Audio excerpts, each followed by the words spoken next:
Glad that you all could make it here today. Thank you all so much for coming. I really appreciate you being here. I'm really, really excited to talk about these Amphibia episodes. I know I say that every week, but like these episodes, honestly, were probably my favorite episodes so far this season. And like that's saying a lot. I feel like these episodes were so phenomenal. I'm so ready to get into this today.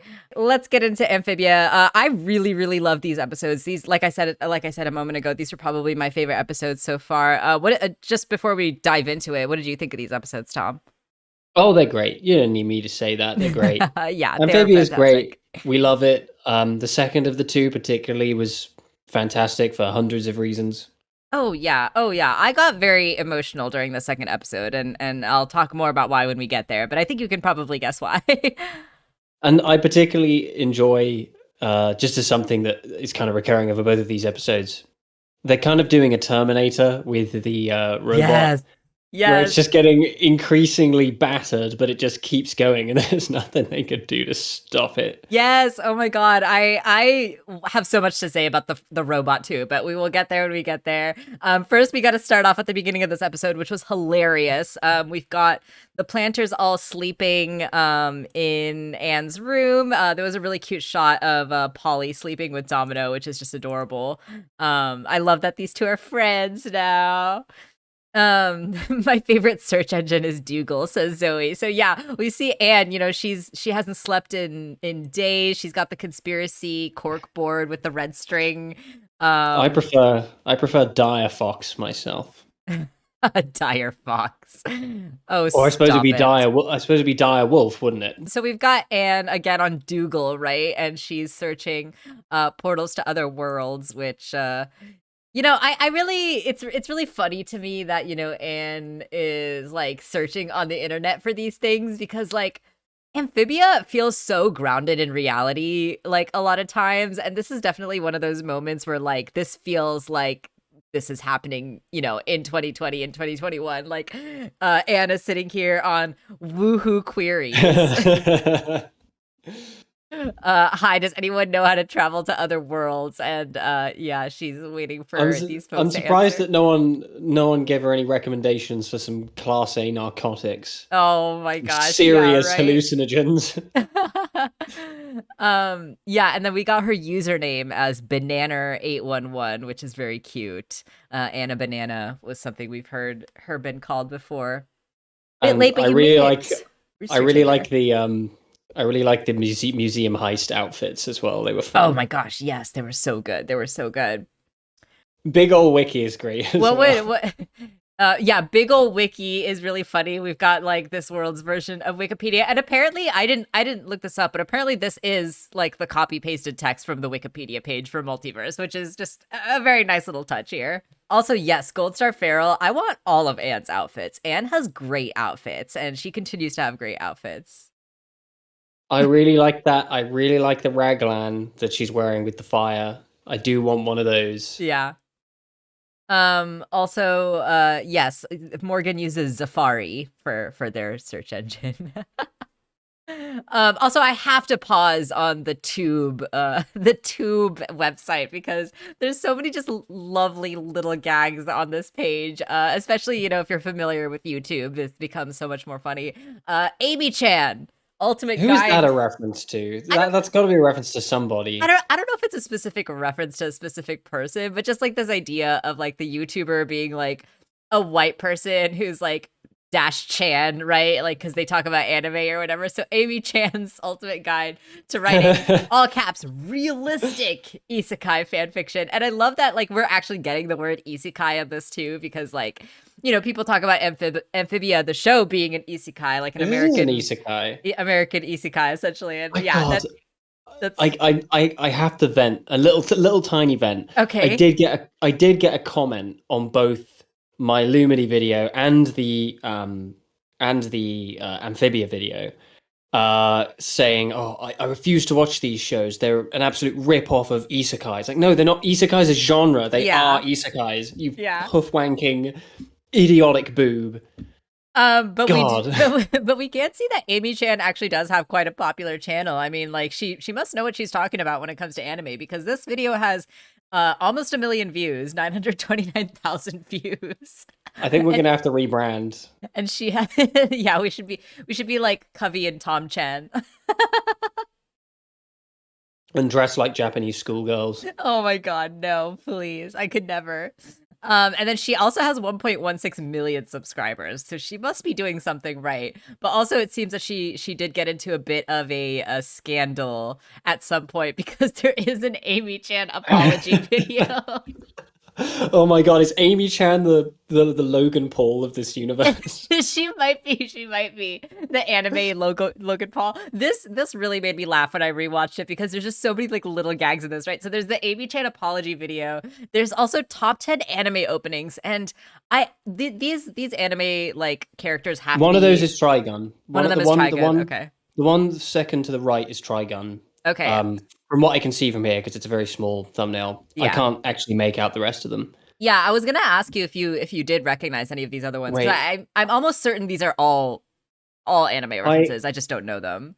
I'm gonna do it. I'm gonna pull up the actual I'm gonna pull up the actual video. I'm gonna take a closer look, see if I Okay. can't actually recognize some. I'm pretty sure the one second to the right is Trigun. Yeah, because I do recognize the blindfold over the eyes, but the other ones I don't really recognize.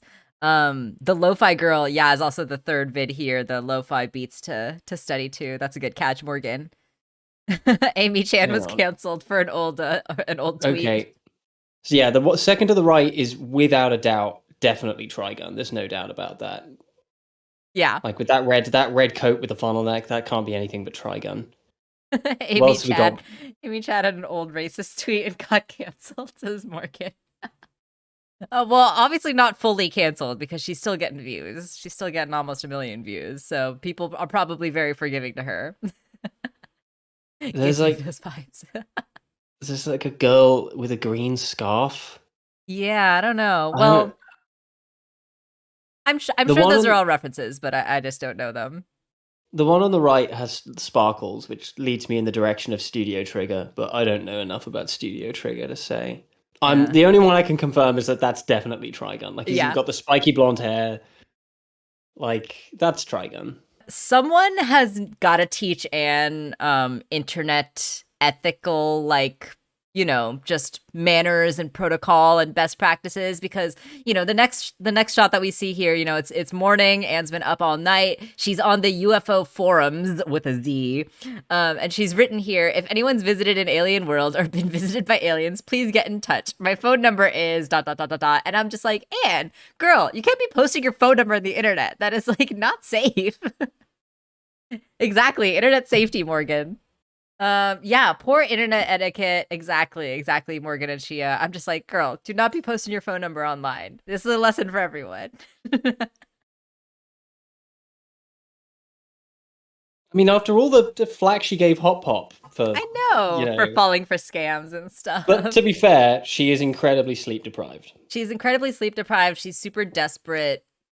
I enjoyed this bit too, with the planters binge watching TV. They're eating cereal, they're drinking coffee, and they're just chilling. Anne is like, I'm researching how to get you guys home, and she's exhausted. She's completely burnt out. I love this moment too with Anne's mom. Anne's parents just like kind of lovingly teasing her in both of these episodes has been really, really sweet. And Mrs. Boone Choi saying like, you researching? Who are you? And what have you done with my daughter? And I feel like that's something my mom would say to me. Like, it's just such like a mom thing to say. Um yeah, and the planters are all watching their TV show, and it to me it kind of gives me like Downton Abbey, like Bridgerton kind of Bridgerton, vibes. yeah. Yeah, I haven't watched any of those shows, but like I've definitely, I've heard of them. I And mean, they They're They're terrible. yeah, I was gonna say they don't seem like my kind of shows, they're which is they're just like the kind way of saying. they're just English soaps. Yeah, But like with the upper class kind of veneer to them to make you feel less guilty about the fact you're watching a soap. yeah, But they're still terrible. They're utter god awful garbage, yeah. and I'm not sorry for saying that. I say it's love. They say as their like pinkies just barely touch each other with these like cherubic little like angels on the Yeah, side. Like it's very over the top. It's very clear that it's Amphibia is like making fun of these kind of shows. Which it's very Jane Austen, yes, yes, and absolutely. I appreciated this joke particularly because I had to bloody well suffer through Jane Austen in my English class in high school. Aw. Well, you know what? With along with Shia getting soft at the pinky's touch and the planters, tearing up at the sight of them getting together finally after 3 seasons. Amazing. It only took 3 seasons. I think we could say that this is grade A television. This is just, top tier. I mean, the still that you've got right now, where you've paused it, Anne does not look like she's enjoying it. I think she's just like rubbing her face, but this particular still does look just like Yeah. this is awful. Yeah, yeah. She's so done with that. But it only took 3 seasons for them to get together, Tom, so it must be a good show. Anne's like, I feel like I'm the only one trying to get you back, but the frogs are like, we're trying. We're watching what were they watching? Like Deep Space Nine or whatever. Like they're watching stuff. They're doing Well, it research. was it was Stars Gate, Stars Gate and Quantum Hop. That's what it Quantum was. Hop, Quantum Hop. yeah. So they're doing stuff. They gotta take a break. You gotta sleep at night. You gotta chill out. You gotta eat your cereal. You can't burn yourself out, which is the lesson that Anne learns in this episode, right? She learns that at the end of the day, it's a story about family, Yeah. which I meant as a joke, but is kind of true in this case. The Yeah. whole show is about family in one way or another. Yeah, yeah, absolutely. This was probably my only kind of like little gripe with the episode, and I'm willing to forgive it for the sake of like getting to the museum. But Anne's mom is like, well, since you want to do research so much, and because like you missed all your schoolwork, why don't you go to the museum and write a report, right? And that is conveniently what gets them to the museum. But I did want to pause on the frame of Anne's textbooks because when I watched this episode again a second time and like paused on this frame, there's I love this show so much. There's so many little gags and just like they take every opportunity they can to like just sneak in a little joke wherever they can like sneak one in. So these textbook names are also really funny, right? Like science, it is what it is. History and such. Ew, it's math. Just ew, it's math. Just really tickled me. At least they're kind of upfront about it. Yeah, yeah. At Uh, least they know covered in cobwebs. I like the idea that they left that untouched for all that yeah. time. It's like a little shrine to their absent daughter. Yep, yep. And also, Anne's mom needs them out of the house. She's not pointing fingers, is very nice of her. She's not pointing fingers, but she needs them all out of the way so she can clean the house. And we get a funny shot of, just slime being all over the ceiling and the floor. And when Polly was like, gross, and I'll admit that got a really good laugh out of me. That was pretty funny. I mean, it was definitely Anne. No way it could have been anyone else. Of She's just been course. like vomiting phlegm all over the place all Disgusting, day. disgusting. Cut to our friend, our robo friend. Every time we see this robot show up, I love him like a little bit more. Like I genuinely really adore this robot. He's such a fun villain. He's such like a fun bad guy. And this episode, we really got like a little bit more of his personality, and I thought that was really fun. Um, so we get the point of view shot from the robot's point of view, right? He's like kind of scanning all over the place and he locks onto this like cell tower, which it's really interesting to me that, this amphibia tech is actually pretty advanced. Like it's we think of amphibia as being like not as technologically advanced as Earth. Well, it is doing that thing of like Breath of the Wild, isn't it? Right? Where Like it's the like this ancient is technology. this, like, there was a highly civilized, advanced society at one point in time, but like, I mean, Andreas is meant to be really old. Right. He's Yeah. meant to be like unfathomably old. Like there are a couple of hints in there about him being super He's old. like 1,000 or something like that. Yeah, Yeah. like that's a long time. Yeah. Like, Yeah. and it's the idea that there was once this great civilization that totally collapsed for reasons we might find out, but reasons that we don't actually know at this point. Yeah, yeah, that's a really good point. That's a really good point. And these frogs, the frog robots totally give me Breath of the Wild vibes. Especially with like, the ancient text and like the way that these like the art style, just the direction of them in general just remind me very much of the Guardian. So yeah, that's actually a really good point. I didn't even think of that like there could Well, have there's once been like a civilization that was more advanced. I mean, there's a ton of it's really interesting because like Breath of the Wild makes a ton of in-game references to specifically um Princess Mononoke and Yes. Castle in the Sky. Yes. And Sky of the Wild. Yes. And that whole thing, it does, in its earliest, it does reach back to Castle in the Sky, particularly because that's the same thing where you've got Yeah. the Laputians had this incredible technology and society that fell apart, Hmm. and what we're seeing is like the aftermath thousands of years on. And that's like such a fascinating concept. It's such an interesting way to do technological advancement, Yeah. less as a futuristic thing and more as like an anachronistic kind of reach of the past in some way, some ancient, unknowable, cosmic. I don't Yeah. know. Yeah, no, totally. I really like that. I really hope that we do kind of find out more about like Amphibia's true history, right? That seemingly only Andreas really knows about and um kind of like where the origins of all this stuff came from and like what happened, like why did they all go dormant and all that stuff, right? So yeah, I hope we Mm. find that stuff out. Um But I do also really want to see. I mean, I know in like Terminator 2, um, the Arnie Terminator is like good. He's been reprogrammed by the Resistance in the future to protect John Connor. I want to see a reprogrammed version of this robot being yeah. good. Yeah. Oh, like Frobo.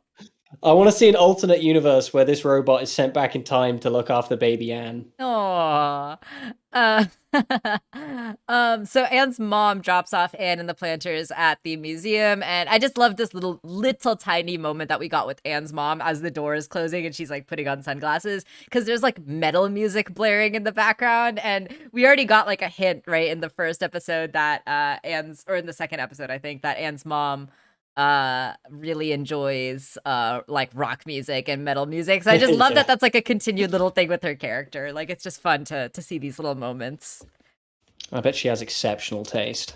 Yeah, I'm sure she does. Yeah, her badass mom listening to metal music. Yeah, she's awesome. I You love the know, Boon Choi's. if they do a T2 AU of Amphibia, I want to see Mrs. Boonchoy as the Sarah Connor Oh yeah. being a badass with a shotgun, Hmm. preventing the apocalypse, all that stuff. Yeah. It's the good stuff. Rooster Tamer says Andreas is probably the only way we're going to learn about the past. Hop Hop mentions the factories are from before written history. Yeah, so I think like Andreas is definitely holding some secrets that we're gonna hopefully learn about later. Maybe we'll get like one solid scene of exposition, just tell us everything in one great big info dump. We can be like, oh, so that's how that was. Yeah, maybe, Great. maybe. Hopefully Um, they don't do it like that because that would be painfully unsubtle, but Also, I totally love that headcanon Zoe that the Boon Choi parents met at like a metal or a rock concert. Like that's just adorable. I love that. I love both of them so much. They They're make so me so great. happy. They're so great. I love this line from Sprig when he looks at the dinosaurs. Whoa, looks like you guys used to have a monster problem too. I just thought that was cute.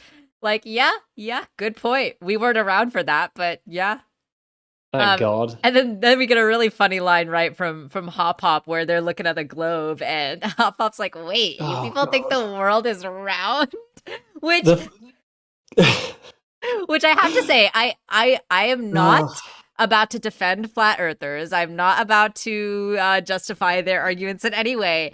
because But they're all wrong. but in Hop Pop's defense, Amphibia, the world of Amphibia, is more or less like just one landmass, as far as we It's like know. it's like one big lily pad of Exactly. Earth. So Literally, the first thing I said to you, like you messaged me that morning, and I was like, "Oh, have you seen the new episodes yet?" And you were like, "Yeah." And the very first thing I said was, "The two things we've learned about Hot Pop are one, he is a flat earther, and two, he is a Marxist revolutionary." yeah, exactly.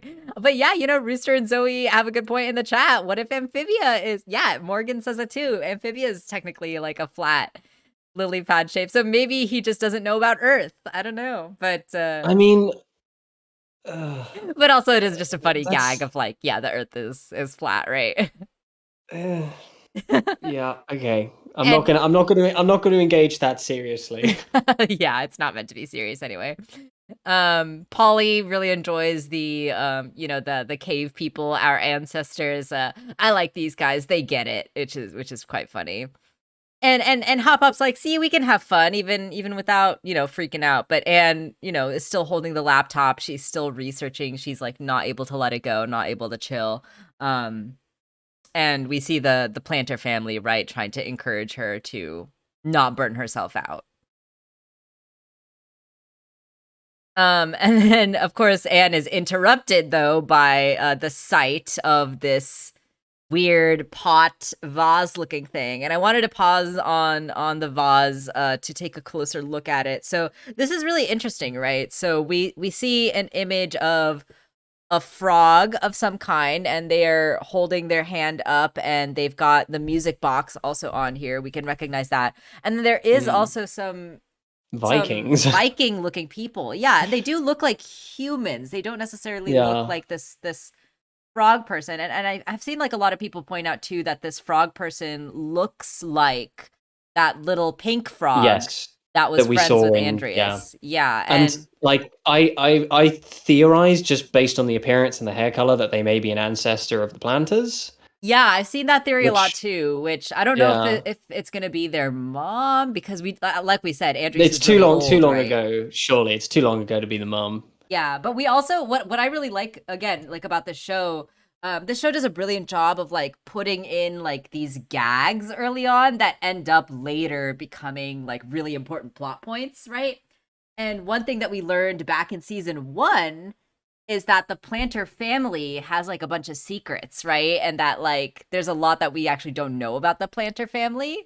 And so I'm wondering, right, if this is kind of like one of those puzzle pieces that we're going to kind of see fit in later, that this is also a member of the planter family who has some secrets that we're going to like learn about. And so yeah, I have seen that theory a lot, that this might be their ancestor, or maybe their mom, maybe not, but maybe more likely an ancestor.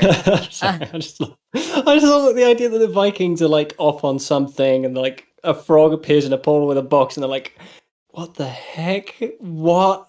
I need to lay off the drugs. Wow, I need to lay off the smack." I wanted to bring up Morgan's comment though, that this like could be an actual scene going on, right? That um it's an artifact that recalls a time Sprig, or ancestor of Sprig, met the Vikings, according to Shia. But yeah, we see this like spirally thingy, which could be the portal.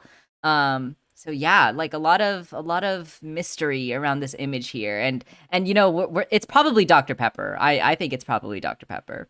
It's Sergeant Pepper Yeah, and the Lonely Hearts Club Band. That's who the Vikings are. They're the Lonely Hearts Club Band. yeah, absolutely. I mean, any other theories that you got about like this pot? Like, where did it come from? Do you think this is originally from Amphibia? How did it get into this museum? Like, the I handle is broken, which is kind of an interesting detail. Like, yeah, do you have I anything reckon else to say about this? I mean, there's no way really to tell if it's from Amphibia or from Earth. I would guess it's from Earth. Mm, Um, Seems to me like some kind of like almost like a tapestry, like a human tapestry regaling this, incredible thing that happened, this incredible event, hmm. where a bipedal frog came through a turkey Twizzler wielding a music box, Yeah, um, and spoke to some Vikings. But yeah, no, it feels much more human to me. that's fair. Yeah, it But does feel pretty human. but then on the other hand, it does have amphibian like scribe on it. Yeah. Uh, It's interesting because we find out later, right? There is like a hidden message on the inside. So I wonder if that's like an original part of this or like if someone wrote that in like later, you know? Enters the human realm, terrifying some Vikings. Good evening, Twitter. That's funny. The Vikings did not make much pottery, so it's probably from Amphibia or made by someone who heard the story from them. That's a good theory, Zoe. yeah, Vikings were farmers mostly, so that Yeah, is true. That is true. Viking pottery is not. I mean, there would have been pottery, but it would have been purely practical. Most of it was practical, nothing like intricate like this. yeah, for sure. Um, Cat will not leave me alone now. All right. Um. Okay, so if anyone has any other theories about the pot, please put them in the chat. I'm very curious about this pot and wanna hear your guys' theories. Bob Hoskins is behind it all. Yeah. Like, oh my god, we've cracked it. Oh my goodness. Alrighty, so they get interrupted by our brand new character, and we are introduced to this character that we saw in the intro. She was actually pretty front and center in the intro, so a lot of people were really looking forward to meeting this character because she's most likely going to be a pretty important role in this season. Honey, please get your butt out of my face. There aren't that many occasions where you can say, "Honey, please get your butt out of my face," and it not be filthy. Yeah, she was all over the place. If I start sneezing, you'll know why. Yeah, so it's definitely probably Bob Hoskins related. I think that's fair to say. So we finally meet Dr. Jan, and I gotta say, I really loved her like right off the bat. First of all, she is she is voiced by oh goodness, what is her name? I'm forgetting the actor's name right now, but I know that she is the same voice actor who plays Tiana in Princess and the Frog, the Disney Trevor movie. McDonald. What? Sir Trevor McDonald. Yes, clearly Sir Trevor McDonald's. But yes, yeah, Morgan, it's a Tiana's voice actor. So I wanted to, I wanted to, Anika Rose? yes, that's it, Oh Anika my Rose. god, Keith David was in The Princess and the Frog as well. He's all over the place. Dude, he's all over the place. Keith David, we can't seem to get rid of the guy. But Dr. Jan is the same VA as Tiana, which is really cool, and I feel like she's perfect for this role. Like she's so like fun and like kind of quirky and like It, friendly and like just yeah, I really adore her, and I feel like she really fits this role. like the immediate thing is that she very much she plays like a similar. Oh god, no. How do I even put this? She's like a good version of the weird asshole from Yesterday's Lie. You know who she actually really reminds me of that I kind of like didn't think of until just now? Did you ever Bob watch Hoskins. Ha ha ha. Did y'all ever watch The Magic School Bus as a kid? I watched that show a Oh, you're lot talking as about Mrs. Frizzle. Yeah, she reminds me of Miss does Frizzle. have does have Miss Frizzle. Well, Miss Frizzle, I would disagree with that on the grounds that Miss Frizzle is definitely a psychopath who has endangered the lives of children many times. But like, Hey, Dr. Jan, we just met her in one episode. There's plenty of opportunities for yeah, her to like get them in danger. the thing is though, like because of something, I really like Dr. Jan. I really want her to be a good guy. I want her to be straight laced. If Yeah. she ends up betraying them, if she ends up being bad, I'm gonna cry and scream and riot. Yes, I Um, will also I cry. that would be terrible. I'd be so upset. But it's like it is just one of those things. Where, like she knows so much about all of this, and that kind of we've been betrayed by characters like this before. Yeah. Zoe says Miss Frizzle, but less psycho and somehow more queer coded. Miss Frizzle is already pretty queer coded. So. And but I also, agree with you that Dr. Jan is somehow more queer. Dr. Jan has that little button nose that we all love. Yes, oh my god, I love her nose. She's so cute. But yeah, I also totally agree with her. Or sorry, I agree with you. I made the title of today's stream that I trust Dr. Jan with my life, and I really want to trust Dr. Jan. I really love her. I really think she's fun. It'd be really nice to have an ally in this that's like an adult who's actually knowledgeable about these kind of things, or at least like is able to do some research and like help them out in that way. So I really hope that Dr. Jan ends up being an ally and a friend and doesn't end up, maybe even on accident, I would still be really heartbroken. I mean, I'd be less heartbroken if it was on accident, but I really hope that she doesn't intentionally betray us in any way, because that would be really, Yeah. really upsetting. The thing is with characters like scientist characters like this, and sort of, I mean, she's what? She's like a historian or an archaeologist, Yeah. paleontologist, Yeah. kind of in those general fields. Yeah. Sometimes characters like that are written like deliberately amoral, Right. where Yeah. they're driven more by the pursuit of knowledge than they are by the pursuit of ethics. And Yeah. Like even the, even characters who do end up being good in the end, like Entrapta and Shira, yeah. go through a bit of a rough patch of like, you aren't thinking as much about the ethics of what you're doing as you maybe should. Yes. To You know what quote Dr. character? Malcolm. Yeah, you know what character that, oh, Dr. Malcolm. Yeah. You know what character that reminds me of is the, oh gosh, I'm forgetting her name right now, but the lady from Hilda, Yes, the yeah, scientist lady. the weather, the meteorologist. Yes, the weather lady. Dr. Gale or something like that it was. Yes, Yeah.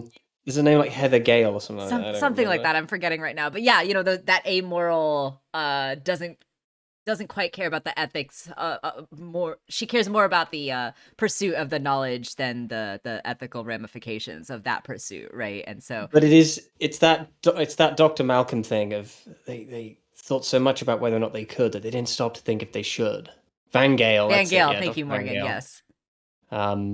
Yeah, I do also really like that kind of character arc of an amoral scientist to something more, and it's done really well with Entrapta. But Yeah. because of the difference is that Entrapta was introduced at the beginning of like 6 seasons. I don't remember how many seasons She-Ra has. More than 3, that's for damn sure. Yeah. Yeah. This character, I don't see this character going through like an Entrapta arc in 1 season. So I'm Yeah. like, I I hope really not. want Dr. Jan to be good. I really, really, really want her to be good. But I'm like, there's a little bit of me that's just like right in the back of my brain that's just ready, just in Yeah, case. yeah, me too, me too. I really enjoyed this line that she has here where she's like, I'm curator and avid lover of all things ancient, and then she gives a little cheeky wink to Hop Pop, and Hop Pop's like, why'd she wink at me? I love, that even though that these guys are frogs, and even though Hop Pop is a frog in disguise, like everyone can still tell that he's an old man. Like, I love that. Yeah. Messing with dangerous forces you don't understand is such an interesting concept. I think Gravity Falls did that too. Yeah, Gravity Falls definitely did that. Rooster Tamer, Peridot only helped me. Oh yeah, Peridot is definitely an interesting character that kind of goes through some changes as well. So yeah, it'd be interesting to see if Dr. Jan goes through any interesting character arcs. But so far, I just kind of hope that she's like a friend and ally. It's a very popular post-nuclear trope, messing with forces you don't understand. Definitely, definitely. So Dr. Jan points out that this frog is very unconventionally depicted, being bipedal. Anne's like, you don't say, huh? Pretty weird. And Dr. Jan is like, maybe it's a deity, right? And then she kind of says, like, we're meant to laugh at this because it's true, right? Because she says, maybe it's a frog-shaped alien, right? From another dimension. And Anne's like, and all the planters are like sweating nervously, But of course, she laughs it off, and she's like, "Sorry, I'm just really into cryptids and aliens and stuff." And she shows off her little dangly UFO earrings, which are super duper cute. And Sprig, being his naive little, unsuspecting self, is like, do you know anything about portals? He's like totally willing to trust this woman with his life and ask her if she knows anything about getting them back home. But Anne, she's like like we've seen, she's running on empty. She's not necessarily making the best decisions right now. But I think it's fair. I do want to give her some credit for being careful, right? Like we don't necessarily want to just blurt out to anyone and everyone the truth, and we want to be more selective as to who we want to reveal this truth to, right? So I think it's fair of Anne to like want to be more careful, but as we learn kind of later in this episode that she is not making the best decisions, and she does kind of need to learn to open up and trust some people at some point. She needs to learn to rob a museum. She needs to learn to rob a museum. Dr. Jan, like an information superhero, and she awkwardly moonwalks out of the room. Sprig is like, why'd you blow her off? She could have helped, but Anne has a good point that like we can't trust her, and the planters are like, oh, are you acting paranoid? But like I said, I kind of understand where Anne's coming from. Like you do want to be careful as to who you're revealing your true identities to, right? And Especially people who have interests in cryptids. exactly. And Anne has like a funny line, right, where she's like, "Oh, we want to put it under blacklight or something like that," right? And it's very silly when she continues to bring up this idea, and which kind of makes it all the funnier when it ends up being like the key, right? Mm. So we get this funny cut, right, where Hop Pop's like, "What are we gonna do? Rob the museum?" Cut to, "Can't believe we're gonna rob the museum." um and they're planning their heist. Mrs. Boonchoi is like, what are you guys doing? And they're all like, as innocent faced as possible. Like Hop Pop's like big old smile, and Sprig's got his big old smile, and Polly's got the like big eyes, because they're all trying to be as innocent as possible. And Anne saying like, oh, we're just finishing our report, like no worries. And I do love that Anne's mom is like, I don't believe you, but carry on. It's quite funny. The Criminal wanted activity, poster yes. is a reference to Wallace and Gromit with the wrong trousers. Where is this? Oh yeah, where Where's the wanted poster? what wanted poster, Rooster? So Anne's kind of like starting to fall asleep, right? Like as she's trying to like plan this thing, which is like, a continued thing we see from her in this episode, that she's like too exhausted, she's burning herself out, right? So um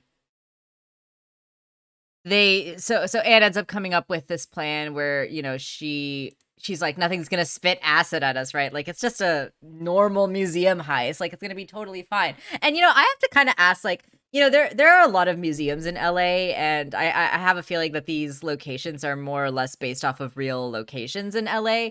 And I've been to a handful of museums in LA, and there are definitely some smaller ones that I feel that like could probably be robbed fairly easily. Like there's some with like less security, they've got like less money, all that stuff, right? Like just smaller museums. But this museum that we see in this episode is a pretty big museum. I feel like their security would be like a lot better, but I don't know. That's just me. Are you saying we should try to rob a museum in LA? I'm saying it probably isn't impossible. I That's also not an answer. That's you didn't answer my question. I asked a yes or no question, and you didn't give me either a yes or a no. I also wanted to just pause really quick on Anne's outfit, because oh my gosh, I can't pause on the outfit because it keeps going by too fast. But she's just so cute. She's just so cute. And yeah, sorry, I was struggling there for a second. She's just so I cute. love the heist outfits. They're so great. I love the heist outfits. I love that Anne, my headcanon now is that she went through like an emo phase for like 2 months or something, and she bought like all these outfits. Don't change the subject, Morgan says. Yeah, no, I'm moving on. You didn't answer the question. Yeah, Tom, next time you're in for a visit to California, we'll go hit up a museum.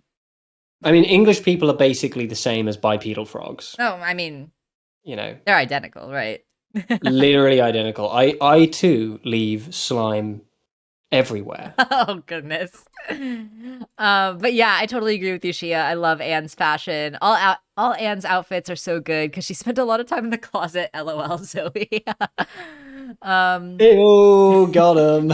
I love that Anne's mom encourages the planters to study with Anne, ignoring the magic frog stuff. It's a genuine way to get them to learn about Earth. Yeah, that's a good point, Jellyfish. It's really sweet. Polly, she's got the sweater on, and it's like a bit too big for her, and Anne decides to give her like a little crop top look, and Polly's like very into this, which I absolutely love. So yeah, I love all their little heist outfits, very cute. Okay, maybe this is where the wanted poster was that Rooster was talking about. But we get the scene where Hop Hop once again has to. Oh, here we go. Wanted poster. Oh yeah, you're totally right. I do recognize this little penguin thing with like the hat. I can't see. It's I'm gonna be waiting for the. There's gonna be a delay for what I can see. Yeah, it's gonna be a little there small it for you is. too. There it is. Oh, I love that. Oh, it's got the. Does it even have the little rubber glove? It does. It does. On its head. That's That's great. wonderful.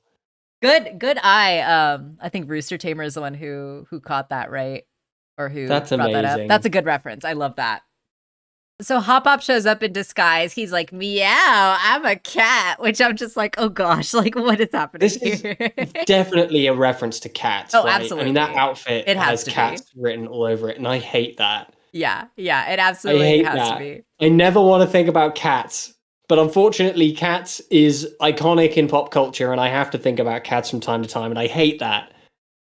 Yeah, definitely a Cats reference. Very, very ridiculous. I appreciate the look that these two security guards like just give for Hop Hop too, because now that we know what the planters actually like look like to these people, like we got that. It's not until the next episode, right? But we got that shot of the hyper realistic planters. But now that And it was we horrifying. Now that we know that that's what they look like, I can just kind of imagine what Hop Up must be looking like right now, and he probably does not look anything like a cat. He probably looks like a horrible Kafkaesque nightmare. Yeah, he probably looks like a beast of some kind. But he manages to successfully act his way through this. These security guards are quite funny too. Like they're kind of played off as a little incompetent. So, I agree with Rooster Tamer that Hop Pop, he's really big into his Broadway, so he probably would have seen oh, Cats, or absolutely. like the frog alternative to Cats, or maybe Anne had a copy of Cats, which they watched, or maybe Yeah, they watched Cats while they've been here. yeah. But I like to think he has better taste than Cats. I mean, we do know the kind of TV he likes to watch, so Yeah, but okay, yeah, but like Lost or the analog to Lost is very different to Cats. Like Cats, watching Cats is like a horrible fever dream from which you will never wake up. um anyway, Polly is able to get through the vents and get inside and open the door, which is very good. And then Sprig ends up taking out all the cameras, and there's a really important moment here that I don't want to gloss over, and that's that one of the cameras actually does straight up catch Sprig in the act, right? And this has immediate consequences for them now, because the Frobo, the evil Frobo, is connected to the cell tower and is like able to hack into basically any Earth technology now at this point, which is pretty crazy. But it's able to actually see the museum footage and is able to recognize Sprig, matching it to the photo that Andreas has, and is able to locate where this camera actually is and come to the museum and find them, right? Which is the immediate consequence of this episode, but I'm also wondering, right? Like, is that museum footage like recorded? And yeah, like Dr. Jan does kind of like cover their asses in this episode, but like, is she gonna be able to continue doing that? Is she the only one who looks at the security footage? Is there anyone else who's gonna like look at that and be like, hey, what the heck is that, like a frog? And so like Those security guards are useless. the security guards are useless, but I'm wondering if there's anyone else that will see that footage. Yeah, another episode where the planters are caught in the act. Exactly, Shia. So I'm wondering. Yeah, the FBI agents is kind of what I'm kind of thinking of, Morgan, if they're gonna kind of see these things. So yeah, well, I guess we'll have to wait and see, but I'm interested to know. I wonder if Frobo would be able to connect it to the internet and find Anne's home. I do want to say something about that, Zoe, but we'll get to that at the end of the episode, I think. So Hop Hop's like, the guards chased me into a coffee shop and we should be good for about 20 minutes, which is pretty funny, right? Yeah. So these security guards are very incompetent, as we can see here. Anne says nicely done, but not before she almost passes out again. As we see, this is a recurring thing in this episode where Anne is like almost passing out and the planters are worried about her. This is quite fun too, this moment with Polly. Polly is such like an MVP when it comes to like sneaking through and stealing stuff. Like she did that for the music box. She's doing it again here. I love that her teeth are sharp enough that she can cut through the glass. Like that's super funny. And she's small enough that she could just walk under the lasers and not get detected. And yeah, I just adore Polly. I said it before and I'll say it again. She's peak character design. She's just a circle with eyes and legs and hands, and she's hilarious. What is that called? A kidney stone with arms and legs? No, why would you say that? No, the question is, why would I say that again? um, the security guards are probably paid minimum wage. Yeah, that's a good point, Morgan. Crimes are totally Polly's jam. You're so right, Shia. The The planters are like 2 ingredient is episodes from crime. running away from the state. Yeah, Rooster, I have a feeling that that's actually coming. So yeah, Polly's able to successfully get the vase, the pot out of the exhibit, right? And Anne gave Sprig a hard time for like saying stuff like this. And then now she says stuff like this, where she's like, not everything's a movie. Like, there isn't going to be some big dramatic twist or anything like that. And, right on cue, we get our friend. And I just, like I said at the beginning of this, I love this robot guy. Every time we see him, I enjoy him more and more and more. And this is one just small little moment that just got an absolute just joy was bubbling up in me when I watched this part. But when he laughs, when this robot guy laughs, his shoulders do like a little shake. And what does that remind me of? He reminds me of some video game character that does that, but I can't for the life of me like put my finger on it. But that little shoulder shake like reminds me of some video game character, but I can't remember it right now. If someone can think of it in the chat, like please let me know who this robot laughy shoulder shaky thing reminds you of, because it reminds me of something. Sans, maybe it's something in Undertale. I was just thinking of the Final Fantasy laugh. Final Fantasy? Is it a Final Fantasy thing too? No, it definitely isn't. But I'm just thinking of the Final Fantasy laugh. Every Mega Man boss does that. Oh, so maybe it's a Mega Man reference? That could totally be it, Zoe. I'm not as familiar with Mega Man either, but yeah, I feel like this is a reference to something. Like the shoulders shaking and the laugh just like reminds me of some video game character, but I don't know what it is. Flowey from Undertale? Yeah, actually, that's a really good connection, Jellyfish. It does remind me of Flowey from Undertale. Flowey doesn't have shoulders. No, but he does a little like shake wiggle when he laughs, you know? Most people do. Have you seen the ProZD clip, the ProZD skit of like I hate how characters move in JRPGs? Mm-hmm. That's it. That's what I'm talking about. So this robot he's in the clear. He moves in a way that's not embarrassing to watch. Yeah, for sure. But I really love this robot guy as a villain. He's pretty terrifying, like the way that he is so spindly and like crawls around and like his movements are like so fluid, right? Like at one point he's like swinging around, he's like shooting his arms around all over the place, and disguises herself as a pharaoh in the sarcophagus, which is quite a funny little visual gag. Well, I guess she put the little headdress on and everything. Yeah, it's very cute. Defiling incredibly old artifacts. Yeah, I also really love that this robot, like something I continue to enjoy about these robots is the little exclamation points and like the question marks that show up in their eyes. That just like tickles me. Like that makes me love this guy as a villain even more. He's just so much fun. It is I mean, do they write in the English lexicon in Amphibia? Because these are meant to be like ancient robots. Yeah, aren't they? yeah. Why is it using the English lexicon? Or like I mean, the ancient like Amphibia language is like based off of the English alphabet, so I think we can't look too deep into that. This was a moment too where I just greatly enjoyed the movement of the frog robot, where the planters throw the morning star at him, right, and he like catches it and does like a spin with his arms and like throws it right back. Like that's just so fun. Like he's just such a fun villain. He's got lasers blasting out of his eyes. Like come on, how do you not love this guy? Like he's so fun. I don't feel like he'd be very fun at parties, I gotta say. Maybe not at a party, but he's fun to watch anyway. He's got his hand as a drill, and he goes after Anne.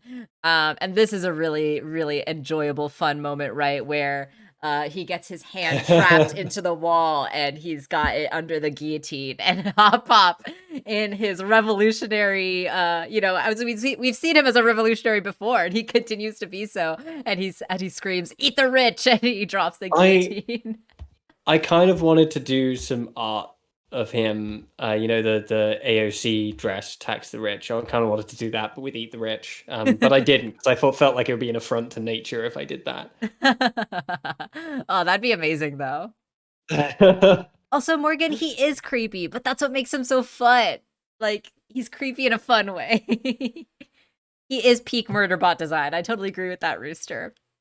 I appreciate the Eat the Rich line, but it Yeah. would have been so much better if he'd said Viva la Frog. Oh, yeah, that'd be fun. That'd be funny. Vive la Frog. Viva la frog. But okay, here's another thing that I want to acknowledge really quick, because I've seen a lot of people talking about this on Twitter. So, it's not out of the realm of possibilities that the show gets a little dark and gets a little intense later on. And I know that there are a lot of theories about Sasha losing an eye and Anne losing an arm. Yeah. And a lot of people have taken this moment to be another hint or another moment of foreshadowing towards that, as we see the robot now losing one of his arms, right? And now we also see a blue glow coming from it. So I wonder if these are dots that can be connected. I'm just throwing it out there. I'm not going to make any predictions. I'm not going to say for sure that this theory is like proven correct, but I just wanted to put this out there. I wanted to put it on the table It's for very y'all suspect. to think about. Yes, exactly. And we've seen that kind of thing happen in kid shows before. I mean, Finn loses his arm several times. Yeah, absolutely. That whole thing of him losing his arm to his dad is pretty messed up. His dad is also voiced by Stephen Root, isn't he?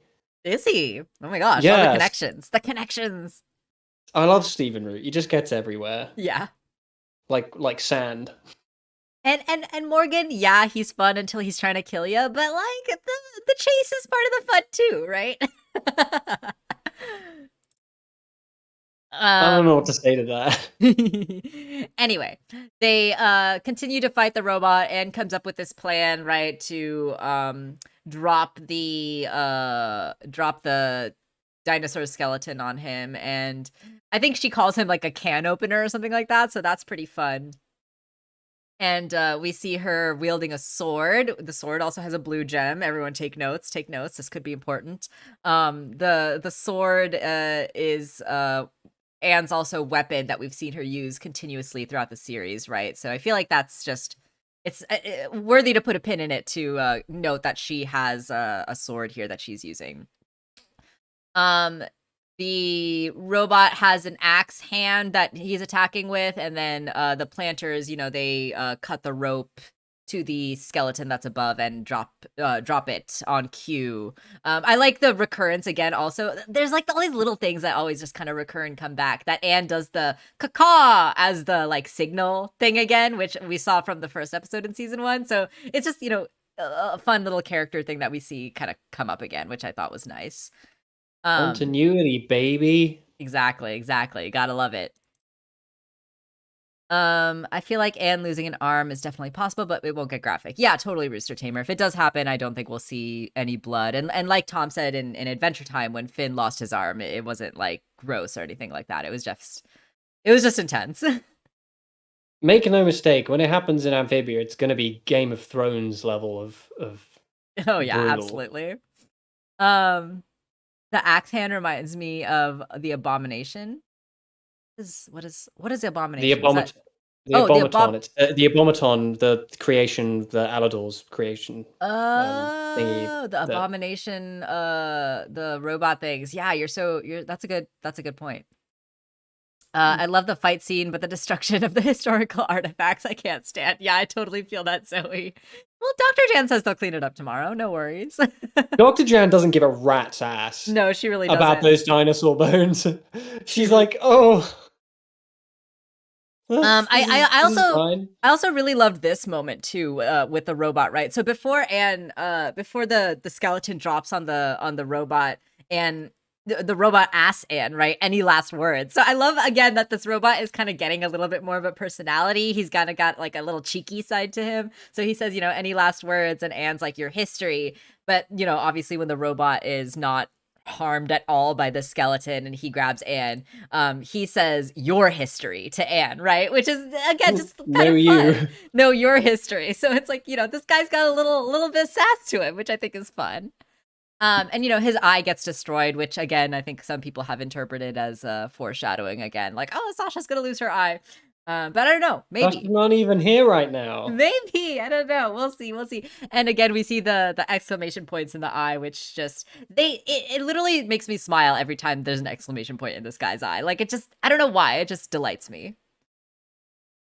Because you're easily entertained. I am apparently just very easily entertained. I really love this frog robot. He really charmed his way into my heart. He might be one of my favorite like baddies. Just he's just so fun. I don't know. He's just That fun. is a very tall order. He's definitely one of my favorite current baddies, I would say. Like, just he's got such a fun design. He's got this like cheeky little personality now. Like, I don't know. I really love fun villains. Like, don't get me wrong, like Bellows is a great villain and he's like scary, he's intimidating.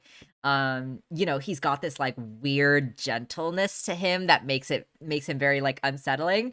But I It just makes it even more unsettling when he kind of explodes and has a yeah. freak out. But I really enjoy fun villains. Like Andreas has definitely been one of my favorite villains in a long time. And then again, like this frog robot, like he's just I, fun. He's just like, yeah, I, I don't know. I get what you mean. I always cite the characters of Lorne Malvo and VM Varga from Fargo as my Yeah. favorite villains, and they are my favorite villains because they are fun. Like watching Yeah. them is just a blast. They're so Yeah. entertaining every time they're on screen. And yeah, So Morgan. I get it. Yeah, and exactly Morgan, like Bill Cipher too. Bill Cipher is one of my favorite bad guys Bill as Cipher well. rides that line between being fun and also being terrifying. Truly horrifyingly disturbing. Yeah. Which is a very fun line to ride. So anyway, let's finish up with this episode. We're more than an hour into our discussion already. So Dr. Jan sees everything, right? She sees the robot. She's like, no way, a robot. She sees the planters outside of their disguises and tries to hide them, but not really successful here. Dr. Jan's like, frog aliens. She's really excited about it. And she ends up covering for them, right? She tells the security guards, like, oh, this is just a misunderstanding. This is all part of like the museum. Don't worry. They're rehearsing for the reenactment. We'll clean this up tomorrow. You guys go home, right? So Dr. Jan does cover for Anne and the planters, which is really cool of her. We really appreciate that. And that makes me trust her more. But again, right, it could be she might have her own motivations for doing this. So I don't want to necessarily write it off completely. But I think Anne is kind of learned in this episode, like she does kind of have to let go of a little bit of the responsibility. She's taken this on all on her own. She's like staying up at night. She's like burdening herself with this. And so I think this episode's lesson is not just to not burn yourself out, not tire yourself out, but also like part of not burning yourself out can be unloading some of the work to other people that you trust, right? So I feel like because that's kind of the episode, or that's kind of the direction this episode is going in, that leads me to believe that we can trust Dr. Jan. But I don't want to make any definitive predictions. I am not sold. You're not But sold? I'm not unsold either. I'm just like, I've seen this turn out so poorly so many times in other stories Yeah. where I just like, I don't want to be giving myself a false sense of security over this character just yet. Like, I don't think she's going to be a villain. I highly doubt that. Yeah. But I also wouldn't be surprised if something went wrong with her. Yeah, I wouldn't be surprised either, but I want to love Dr. Jan because she's so great. Also, the chat is gonna hate me for this, but I actually have not seen Megamind. You haven't seen many things. Megamind seems like a movie I would greatly enjoy, though, because like I've seen it around, I've seen like screenshots and clips of it, so it seems like a movie I would enjoy. But for some reason, I just haven't seen it. So Dr. Jan brings them into her office, and they kind of explain, right? Like, yeah, we could have come to you for help, but like we weren't really thinking. And like I'm kind of running on empty. Spriggs, like she hasn't slept for days, and Dr. Jan then kind of recounts this story, right, about how when she was on a paleontological dig, she got sloppy with some dynamite, and this used to be a triceratops, right? And there's a funny little line from Polly being like, "What's a triceratops?" But this is an important lesson for Anne to learn in this episode, that she can't rush things, she can't get sloppy. especially when things are this important. Like, she needs to take her time, she needs to slow down, which I think is a valuable lesson for all of us to learn. I like to believe that the original line was, "This used to be my assistant, Greg," That because that would have been really morbid. would be pretty dark. That would be pretty dark. And Dr. Jan, she's really sweet. She's like, I'll help you out if you go get some sleep, right? Like, she really just does seem to care about Anne as a person. She's like, go get some sleep. Like, actually take care of yourself, right? And then again, once again, we hear the little gag from Anne, right? Can I try putting a black light on it first? Which ends up being the solution, which is quite funny. So Dr. Dan does use the black light and is able to see that there is, in fact, a secret code on it. And, the way that this is written in the pot does make me believe that this was, like, not part of the original, pot design, that maybe someone added this in, like, later. Whether it was that pink frog or someone else, like, we still really don't know. But that's kind of where my head's at. I'm thinking that, like, this pink frog left this message here for some reason, and yeah, we're gonna probably figure out why as we go on. Alrighty, so we are done with that first episode. Any other final thoughts before we take a break? I'm gonna duck out Okay. because I'm absolutely knackered. Yeah, My that's whole completely brain. fine. We'll get onto the second episode without you then. But before you go, any other kind of final thoughts, or do you want to say anything about this episode before we take a break? The only thing I have written here is I've only had the Amphibia Thai community for a day and a half, but if anything happened to them, I would kill everyone in this room and then myself. Yeah. Oh my god, absolutely. I absolutely love the Thai community, and I'm going to talk more about that as we get into the second episode, but I'm glad that you also feel the love. That makes me really happy. And they sneak in an episode unique version of the end theme Mm, in that episode as they well. do, Not yeah. literally at the end, but they do sneak in a version of that, which is really pretty. Yeah. And it's a wonderful episode, and it's really heartfelt. And I love how it ends. I love the whole thing of like, when you were gone, they carried us. Like, they came in and they carried us, and Yeah. they kind of kept us going. And we owe so much to them. And it's a nice reflection, sort of the planter's own hospitality and the sort of Wartwood at large. Yeah. The Thai community are far more accepting by nature than the insular farm community, but it's really wonderful episode, really emotional. Yeah, absolutely. Just beautiful. 10 out of 10. And there is one moment that I have to ask you about before I let you go, Tom, and that's of course the infamous hyper realistic moment that we get later in this episode. I just wanted to know what your reaction to that was.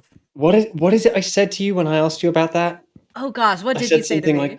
I said something like, it killed me immediately and I'm dead. Yeah, you were like, it literally killed me. And yeah, I'll talk about it more when I get to that point too. But I think I told you that I absolutely screamed when I first watched that. Realistic Polly lives rent free in my brain, and I don't know if I'm okay with that. Oh my gosh. Realistic Polly is what my sleep paralysis demon looks like. And that's not good. No, it's not. Alrighty. Well, thank you.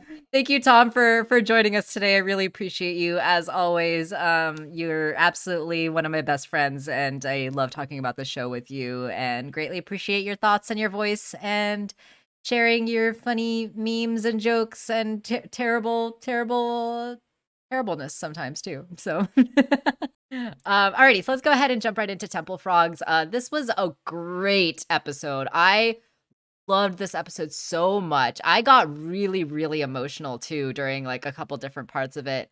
And I'll talk a little bit more about why. But we start off this episode with Anne being really excited that she got a text from Dr. Jan. And it's this show just does not miss an opportunity to just sneak in just a little tiny little gag at any opportunity that it gets to. So we get this text from Dr. Jan that says, "Come see me when you have a moment. I think I found surfing. Something." Dang autocorrect. Like, they didn't have to like do that, but they just added that little extra thing in, and it's just funny. Like, as you're rewatching it and pausing, it's like you never would have caught that if you didn't pause it right on this frame. And I just think that I really appreciate the show and this how it tries to sneak little jokes in there as much as it can. So I thought that was funny. But Anne is telling the planters, like, we got to go talk to her as soon as we get the chance. We are going to get you guys home. And they're like running out all excited to go to the museum. But of course, they are stopped by Anne's parents that are loading some stuff up in the car. And of course, the planters are happy to be able to help them out. They're totally fine with putting whatever they have got planned on pause to help out the Boone Choi parents, which I think is really sweet. Polly is even like, I can't carry much, but like, okay.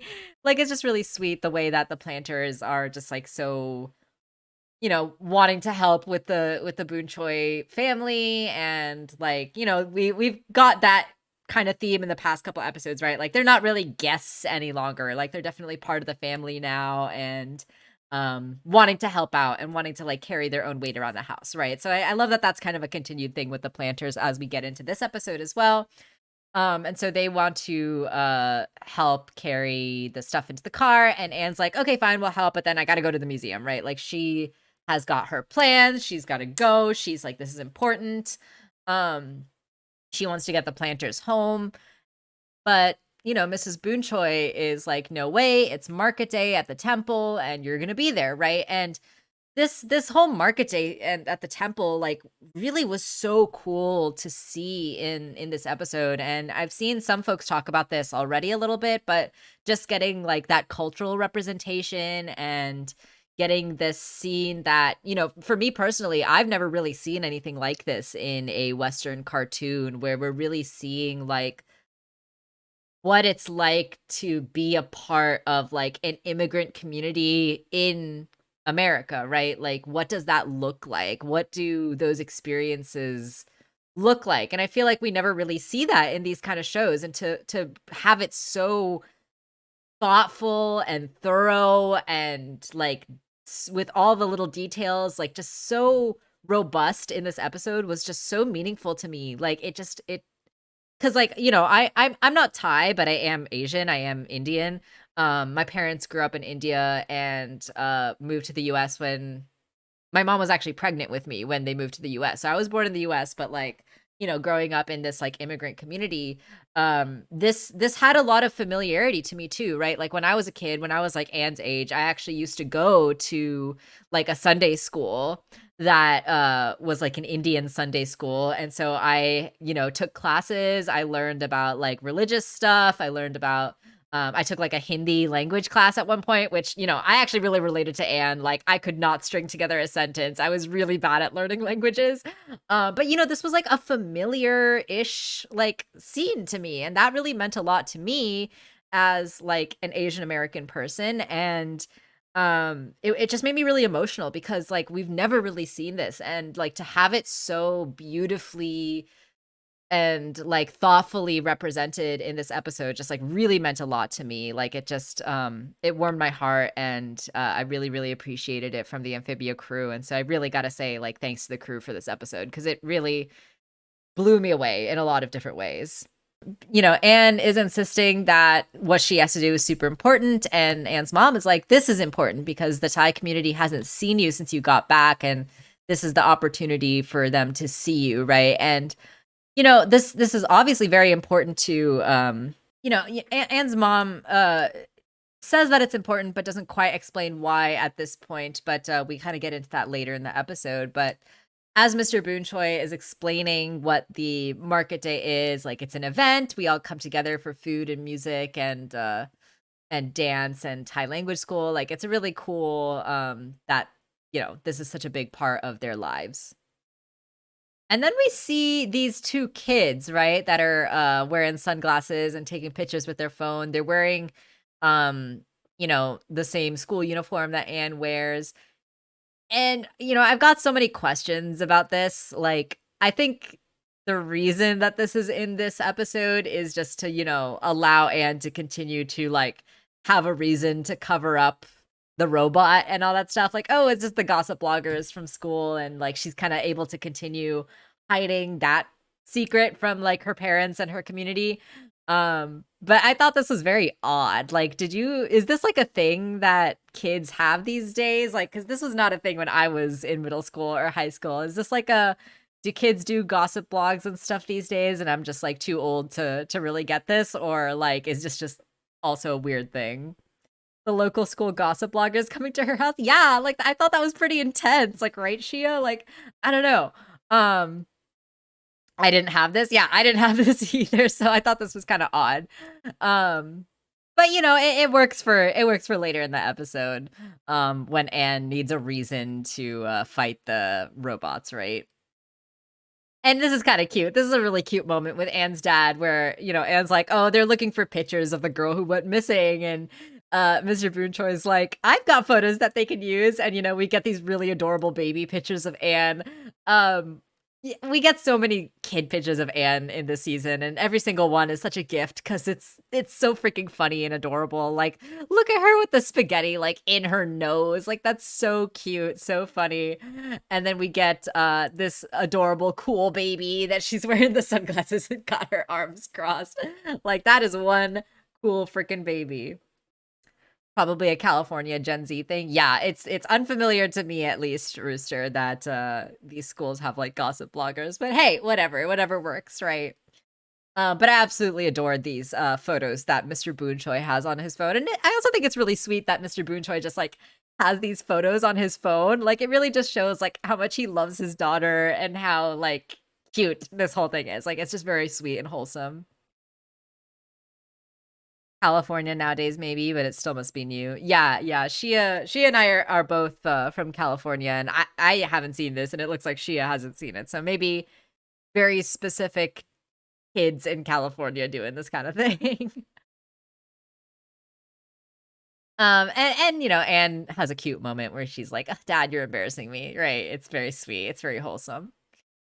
I love this too, right? Where they get to the Thai temple and or not Mr. Boonchoi, Hop Hop actually says that the stalls remind him of Wartwood. And I really liked that line. And I took some special attention to it as I was rewatching the episode as well, because there are a lot of parallels. You know, Tom said this before he left, but the Thai community in this episode very much are reminiscent of Wartwood, right? And the way that the community kind of functions within these two different worlds. Like, Wartwood is this community that, you know, albeit they took some time to accept Anne, much longer time than the Thai community has taken to accept the Planter family. But once the community of Wartwood did accept Anne and um, saw her as one of their own, you know, they really did take it upon themselves to take care of her and protect her and love her and be there for her. And, you know, with this line that Pop Pop says of like, this reminds me of Wartwood, I think we see a lot of parallels between like this community, the Thai community, and the community of Wartwood, right? Where now it's the Thai community coming in and protecting the Planter family and like being that uh you know, being that community that Anne had in Amphibia for the planters. And I just really love that parallel. And you know, as I was rewatching the episode, like this line just stood out to me because like there were so many parallels between the Wartwood community and the Thai community in this episode, which I thought was really cool. Um, and you know, we get so many like little things. We get like the statues, the stalls, and then again we get another great kid picture of Anne making a little silly face as she's doing like a little dance. And I have absolutely love this too because like I actually fun fact about me is I actually used to do Indian folk dance for several years. And so like this is actually something that like I used to do. I used to dress up in like kind of traditional costumes and dance with like a group of kids and like perform for like community events and stuff like that. So like this is really cool to see because this is like familiar to me. And like I said, there were a lot of like very similar experiences that were in this episode that like really hit home close to home, at least for me, because I've had very similar experiences, not with the Thai community but with the Indian community, and it's really cool to see this kind of representation in this kind of show. I wonder if Anne's family is Buddhist since most of Thailand is. Yeah, I think that this is a Buddhist temple, and I actually believe that this temple in this episode is based off of a real temple in LA. And I believe that that temple is a Buddhist temple, if I'm not mistaken. I know, Shia. I absolutely love this picture too. And like I said, like this just really has a special place in my heart because like I said, like I used to do this. I used to do folk dance and dress up and do this kind of stuff. And so like this was so cool to see. Just really, really awesome to see. You know, and I also really related to kind of Anne's attitude towards all this too, right? Where she's like, yeah, I used to come here all the time as a kid. Like this is very mundane to me. And the for the planters, right, this is all like new and exciting and they're like appreciating all this stuff as like a fresh new thing that they're learning. But for Anne, you know, she's been coming here. This is like old news for her. And I really related to that as well. Like, where when I was a kid, like, I didn't really want to ever hang out with like the Indian community or like spend time there because, like, you know, I didn't really quite feel like I fit in as like an American kid. And so like for me, I kind of like got sick of it as well. And so I really related to Anne just being like, yeah, it gets old. It's not really that exciting. But like, I feel like by the end of this episode, she kind of has like this newfound appreciation for it, especially for what the community like did for her family. Right. And so, yeah, I really just, I related to Anne a lot in this episode. And I feel like this is like a very real experience. It's possible there's plenty of temples that are and culturally focused markets throughout LA. Yeah, I feel like this is based off of a real place. But of course, you know, like this is not old for the planters. They're super excited. This is all fresh and new to them, and you know they're helping out with the stall and setting up the food and everything. And I like this little hat that Anne has to wear with like the shrimp that's sticking up. Like that's quite fun. And Anne's mom wants her to hand out samples to not only help out with their stall, but also like Anne's mom wants Anne to be seen by the community, right? Like she wants Anne to interact with the people. And I really loved this moment a lot too, because as soon as Anne you know, Anne's mom says like you got to be out in the open where everyone can see you, and Anne has this line where she's like, everyone, you don't mean by everyone, you don't mean, right? And as soon as she's like, you don't mean, I was like, the aunties are coming for her, like they're about to come for her. And of course we zoom out and I was absolutely 100% correct. The aunties are here in full force. And I don't know about y'all, if any of y'all are also people of color in the chat who have interacted in these kind of communities before. Like this again was just super relatable to me. And like, you know, the aunties are always gonna be after you. They're gonna be coming by, they're gonna be pinching your cheeks, they're gonna have no respect for your boundaries. And you just gotta like, you know, say like, oh, it's so good to see you, auntie, like thanks so much. And like this is so typical, like, you know, auntie behavior, right? Where they're like, oh, you got so skinny, eat some food, I'm not gonna take no for an answer. So many aunts and cousins, right, Shia? Like this is just so relatable. This is so real. This is so real. Um the connection and appreciation clicked for her when her parents mentioned. Yeah, absolutely, Shia. Absolutely. But yeah, I love this moment with the aunties. As a Latina, I can relate. Yeah, I feel like this is very common in a lot of like people of color communities, like Latina communities, Asian communities, African communities, right? Like just this, the aunties coming for you is always gonna be there. And I love to see it. You know, they just put the spoon in her mouth. They don't even wait for her to answer back. They have no restraint, these aunties. um but I absolutely loved it. Like it was so real. It was very, very relatable again. Like I really appreciated like all these moments because yeah, it made me feel really seen, which not a lot of cartoons can accomplish it in this way. And I really appreciate Amphibia for that. Anne explains that this gesture is called a Y. It's meant to show respect to elders, and you know, Hop Hop has like a little thing where he's like, "Hey, you can learn a thing or two from that."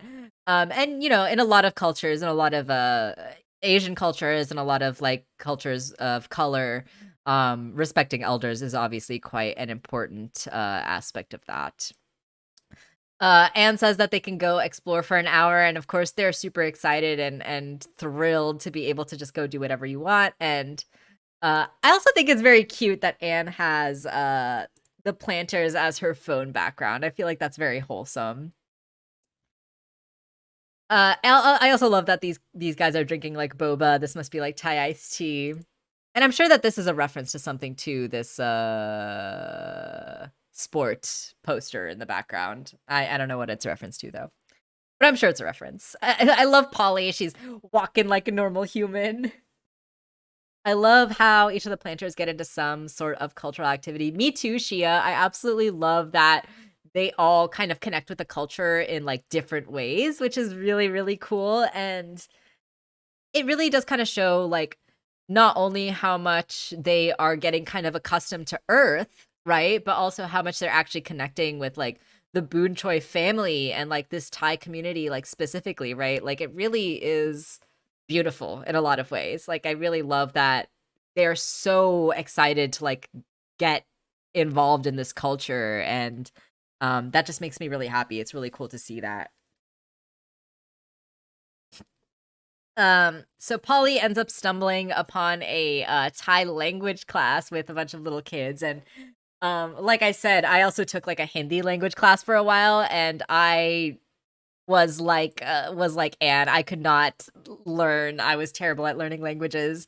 Um and we get this hilarious bit from Polly where she's able to fluently speak the Thai language without any stumbles or issues whatsoever. And I really have to give a lot of credit to Polly's voice actor here, because I don't believe she speaks Thai like on her own. So she like nailed this pronunciation and this delivery here where Polly says, "But I have watched Mrs. Boonchoi's entire Thai rom-com collection." And of course that allows her to speak fluent Thai, which, you know, it makes sense to me because there's like that idea, right, where like kids and babies are able to kind of like learn languages a little bit more easily than adults are. Like their brains are still kind of more malleable. So I totally buy that Polly was just watching a bunch of rom-coms and was able to just pick up on Thai that way. Like that totally makes sense to me. And this whole moment was just really, really funny.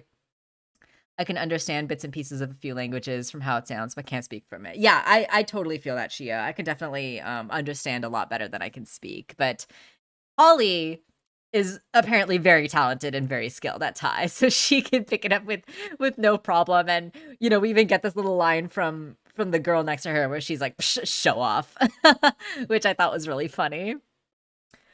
And then we also see Hop Pop getting into his own shenanigans, right? He comes across this room where they're playing music and doing like a folk dance. And actually, correct me if I'm wrong, but I believe that this character is voiced by Matt Bradley himself. I'm not 100% sure of that because I didn't check the credits, but he sounds like Matt Bradley, so I'm pretty sure that's him. But this guy explains to Hop Hop, right, that this is a performance where we tell stories through movement and you know, dance and that kind of stuff. And this again was very relatable to me because there's actually a very similar kind of a traditional dance in Indian culture as well called Bharatnatyam.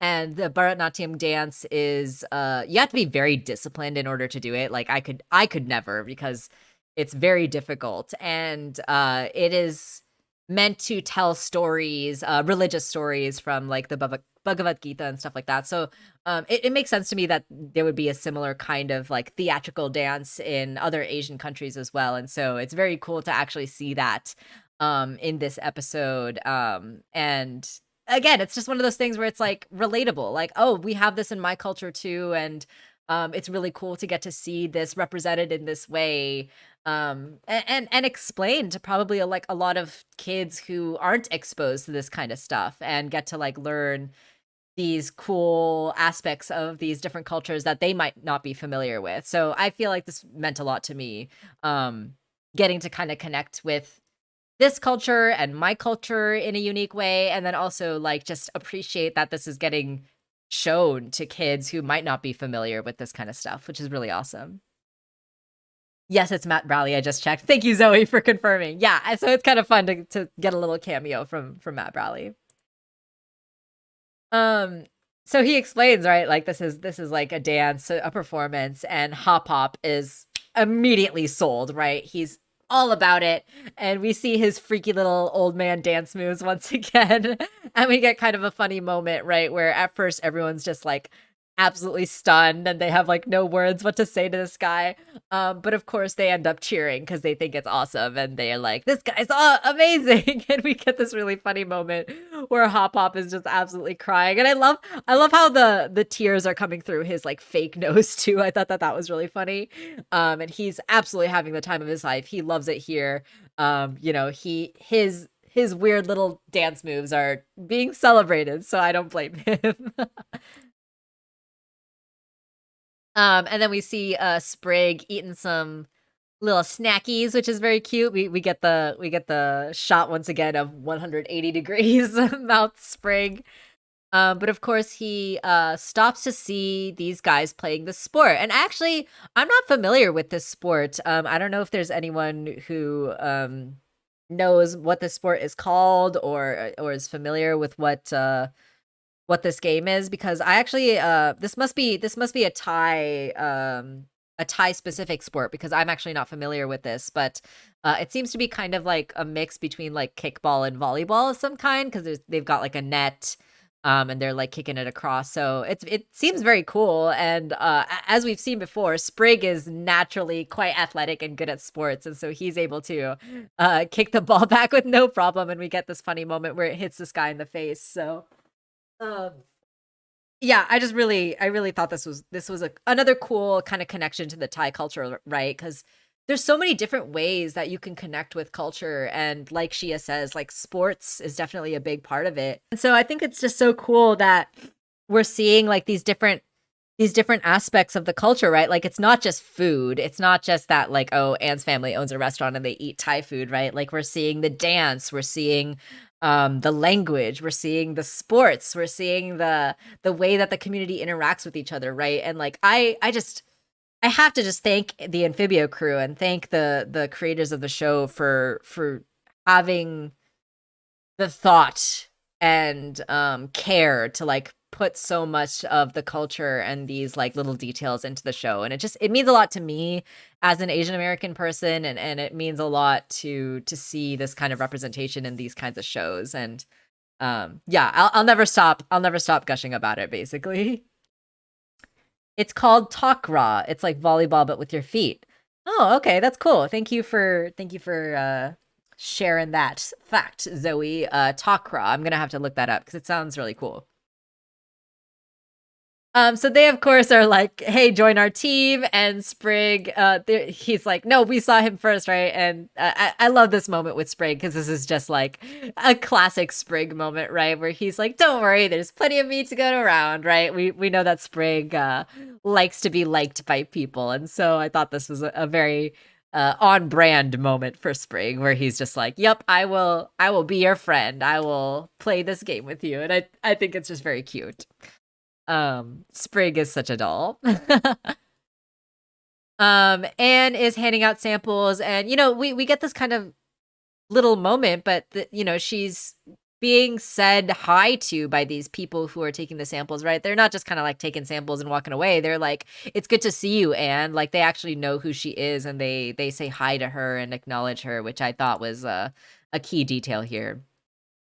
And here's another important detail that comes into play later. We see Mrs. Boonchoi with these Tupperware containers, and she's handing them back and returning them to the community members that have lent them to her. So, you know, that's obviously important later, but we'll get to that when we get to it. Anne is like, "I'm ready to go. It's only been 10 minutes, but she's impatient and she wants to get out of here." And she ends up calling Dr. Jan, right? She's like, "I'm at the Thai temple, but I'll be there at the museum soon." And of course, our buddy is out here still. Our froggy buddy, Robo evil buddy is out here, still keeping track of the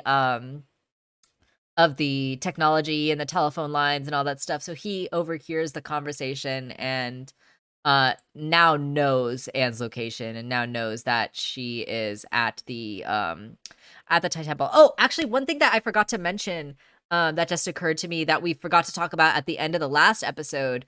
So someone in the chat brought up the fact that the robot isn't about to come to Anne's house, or like might be able to find out where Anne lives and come after her there. I actually think that because of what we learned in this episode, or like the first part of this episode, in the museum episode, that I feel like Anne is actually going to be pretty safe at her house because her parents are there, and this robot still doesn't want to be seen and caught by other people.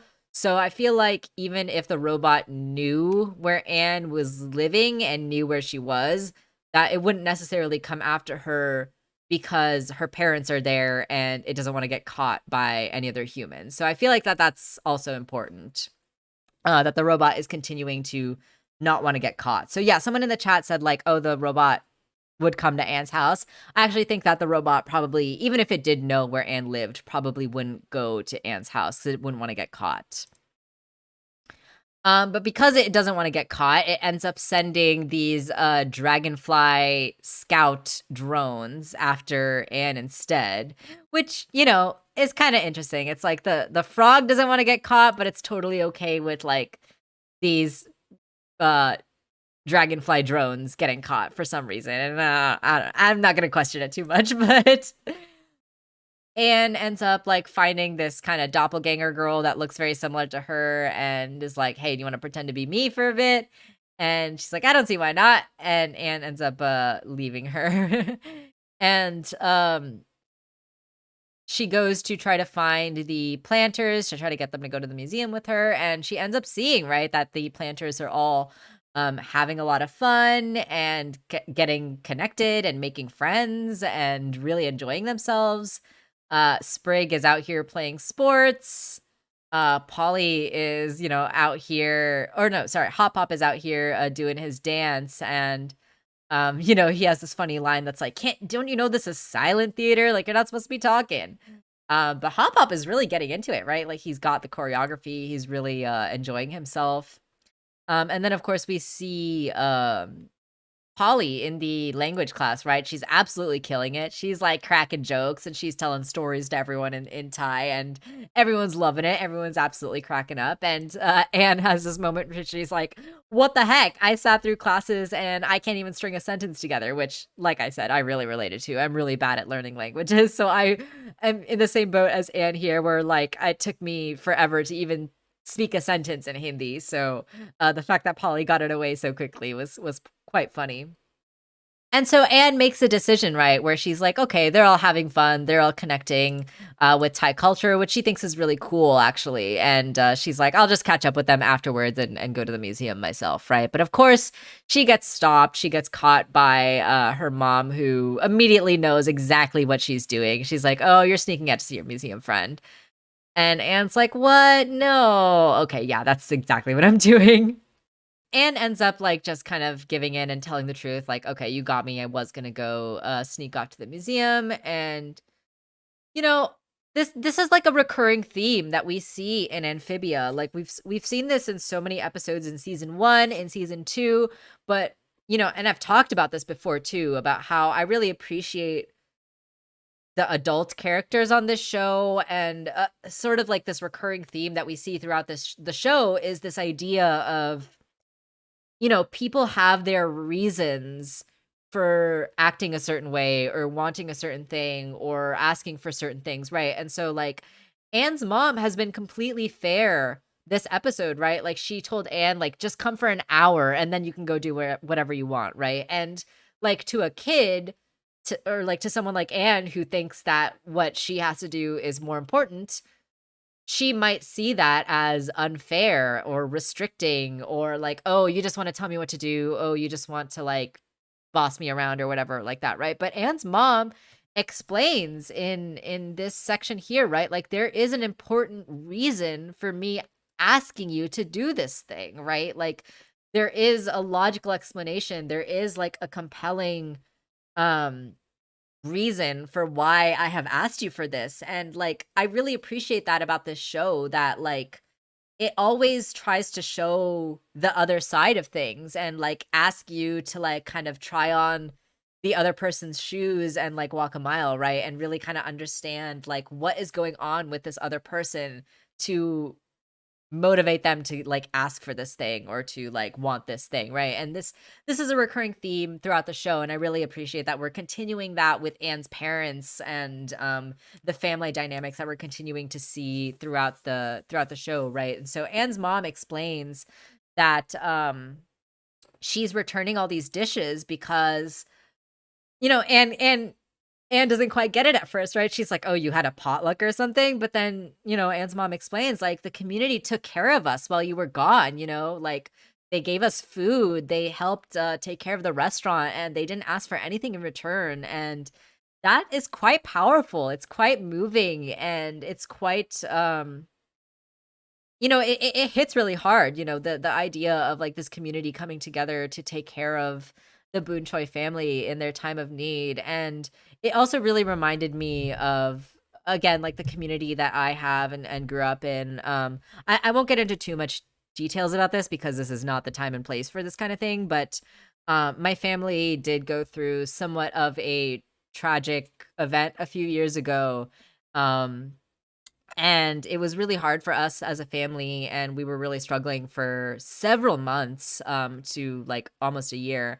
But something that really moved me at the time, and, I think back on and I'm really grateful for, is that we did have this community of support that were willing to help out my parents and help me out and, like, take us in and feed us and house us and take care of us as we were, like, going through this family tragedy that we had gone through. And so, this really hit home. There was so many moments that hit really close to home for me in this episode, but this also in particular really hit close to home for me because it's so true that this idea of a community coming together to take care of people in the wake of a tragedy is really powerful and really meaningful. And I really loved seeing that in this episode, and I really loved that, like, this was explained to Anne, right? Like, no, like, these people took care of us, and, like, we owe it to them to show them that you're here and that you're safe and that, like, their efforts were for something. And I don't know, like, I'm getting a little emotional just talking about it. Like, it was really powerful and really meant a lot to me, and it was really cool to see this interaction in this episode. Um, and I do love that Anne just kind of, like, accepts that she was wrong too, right? Like, after Mrs. Boonchoi explains, like, why this is important. I love that Anne doesn't really question it. She gets it. She's like, "Wow, I had no idea. Now I kind of feel like a jerk," right? And it does also kind of show how much Anne has grown, right? Like, maybe she wouldn't have cared at the beginning of season 1, but now, like, she does see her parents' side of things, and she does understand why it's so important. And that allows her to be a little bit more grateful and want to spend time with her community and want to be here at the temple, right? Um I definitely teared up from this. Yeah, me too, Shia. I absolutely teared up. Like, there's so many just great family, community, like, love moments. And yeah, I absolutely teared up as well. But of course they're interrupted, right, by the dragonfly drones that are coming to go after Anne. And she has this moment, right, where she's like, "Oh, it must be from the robot." And Anne's mom is like, "Robot? What are you talking about?" And Anne, of course, has to quickly cover it up and be like, "Oh, the robot is the gossip blog that the kids from my school are trying to take pictures of me of," right? And again, this was just one of those moments where I was like, "And is anyone really gonna buy this?" And they end up buying it, right? Which is kind of like, okay. But she is lying to her mom at this point. I feel like these lies are gonna catch up with her, and she is gonna eventually tell her parents and maybe the greater Thai community the truth about what's going on here. Yeah, exactly, Shia. Uh-huh, sure, and totally.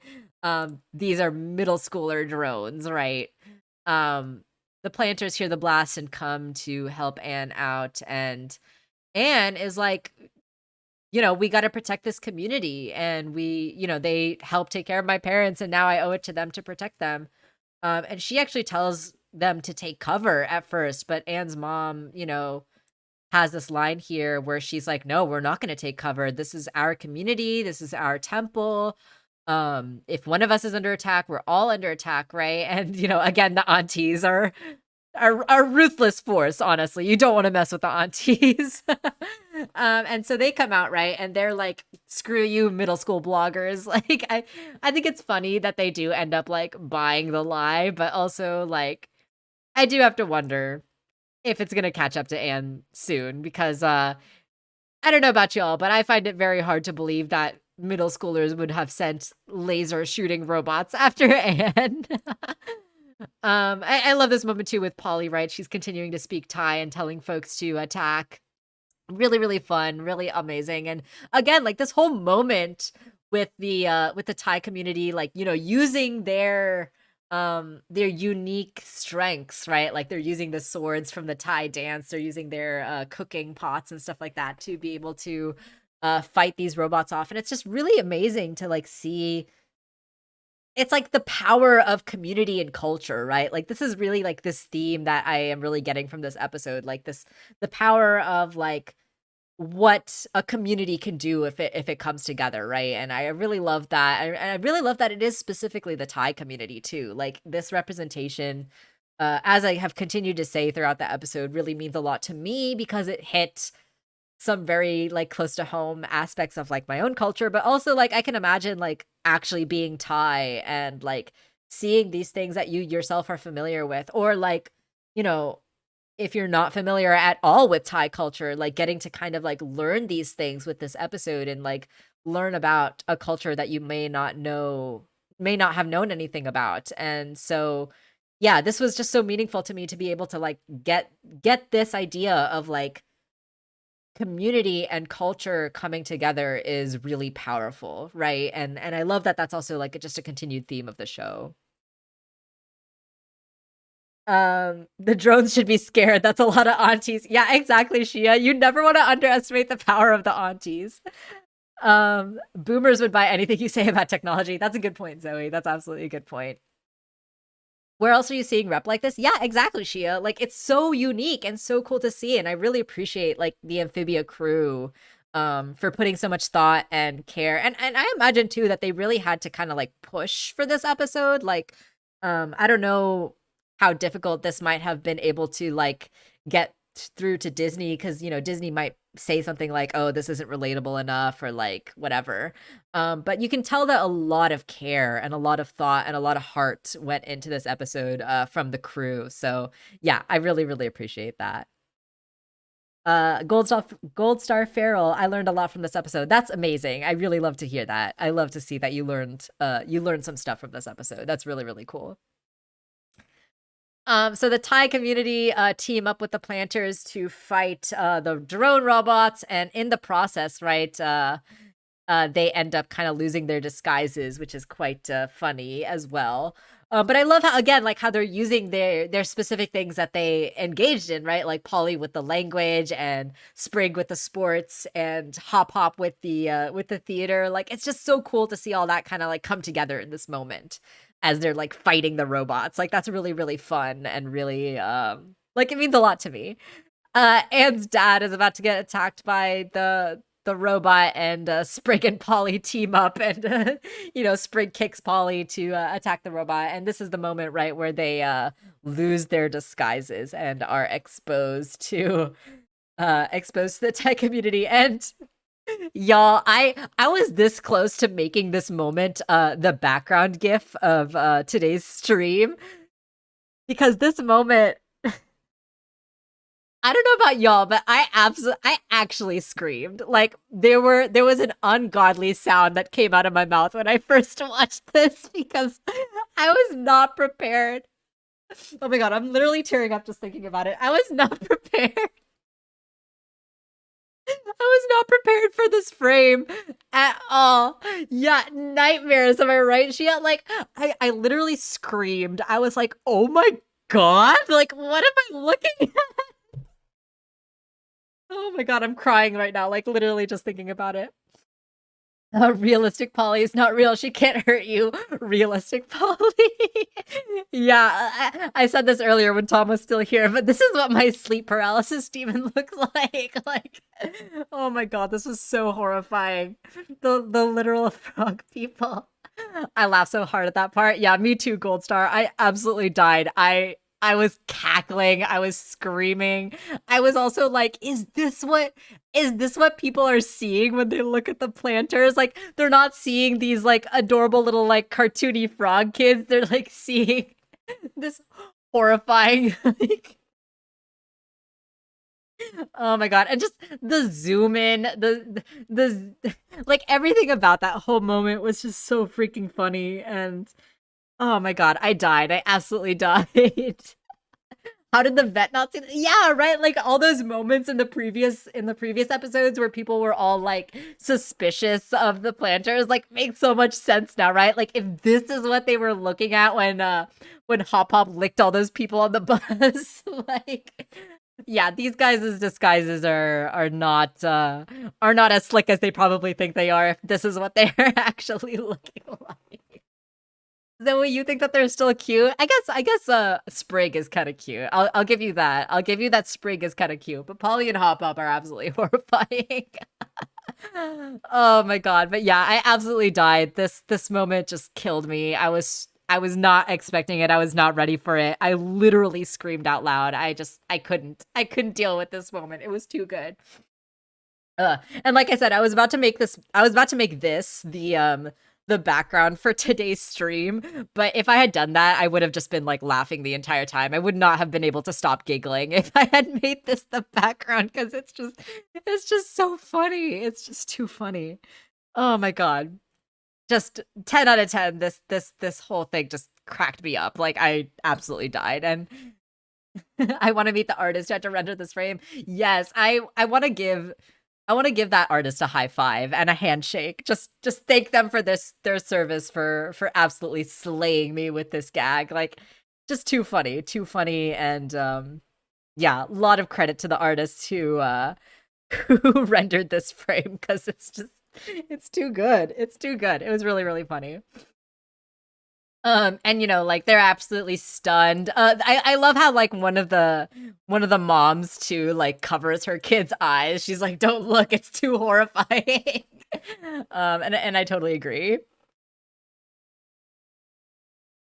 And if you see this is what Hop and Panther really looks like. Yeah, exactly. She the most cursed and blessed this masterpiece. Yeah, absolutely, Zoe. Absolutely.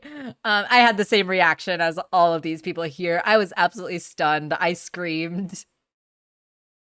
It has bad creepypasta energy.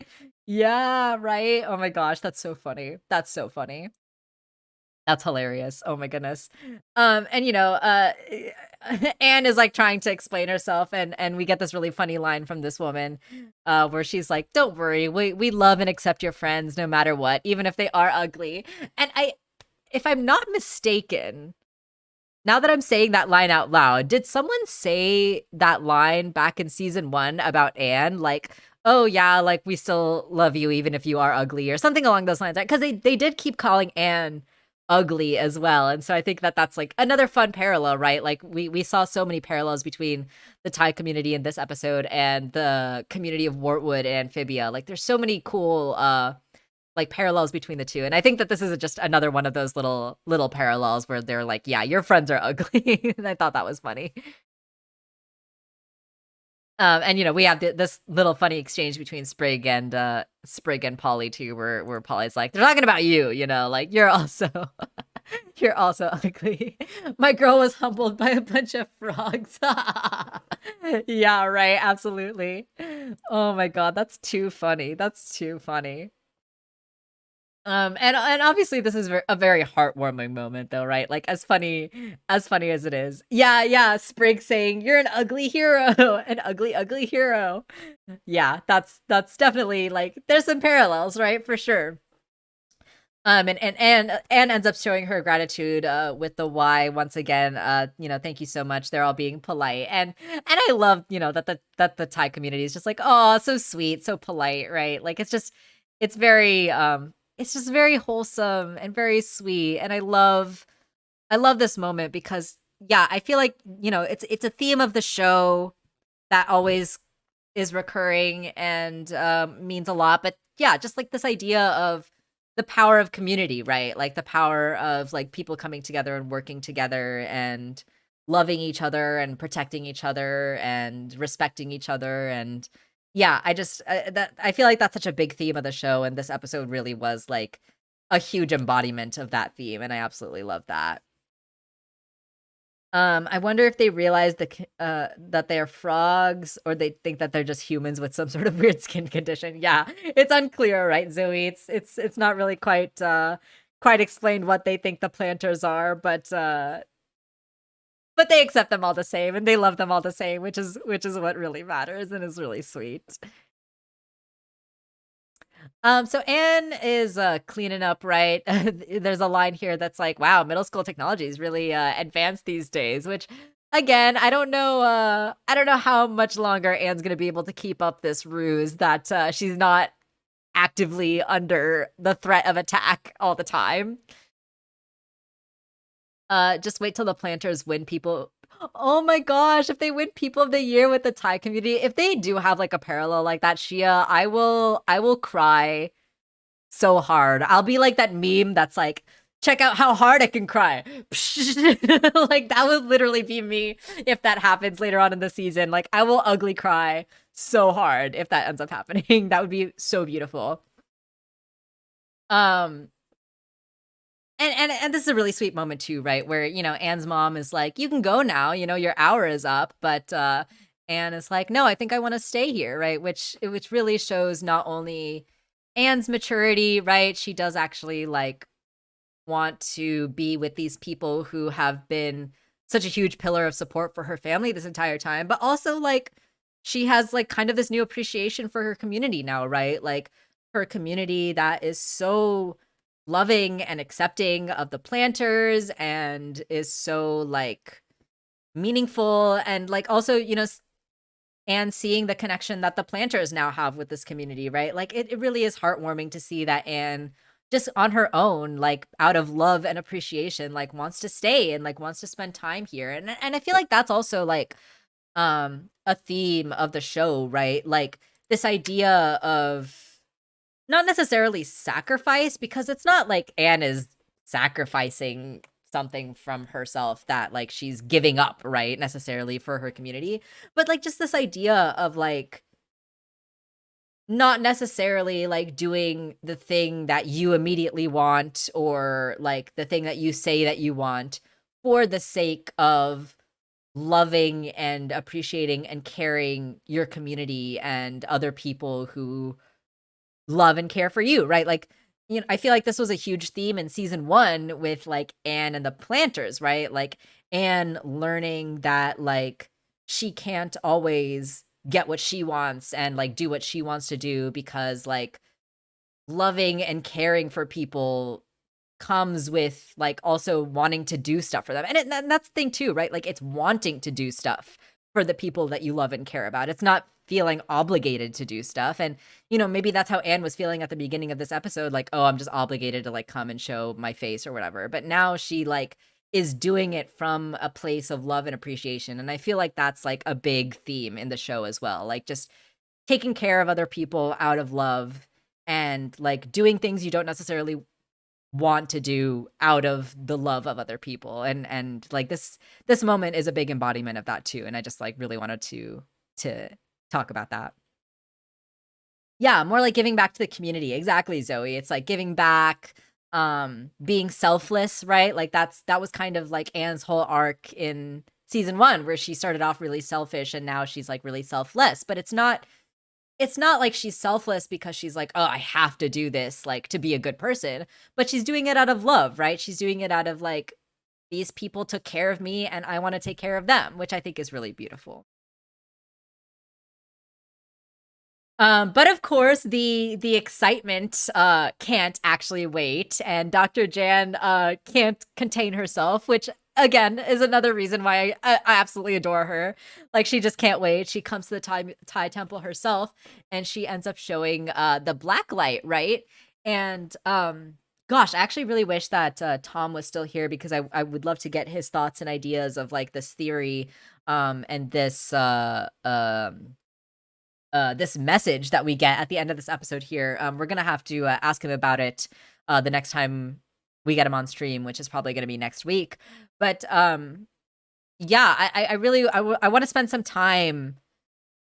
Actually, before we get to the actual message, a lot of people have been kind of like freaking out about the fact that Anne has Marcy's diary here, and people are like, "Oh my gosh, Anne has Marcy's diary," like blah blah blah blah blah.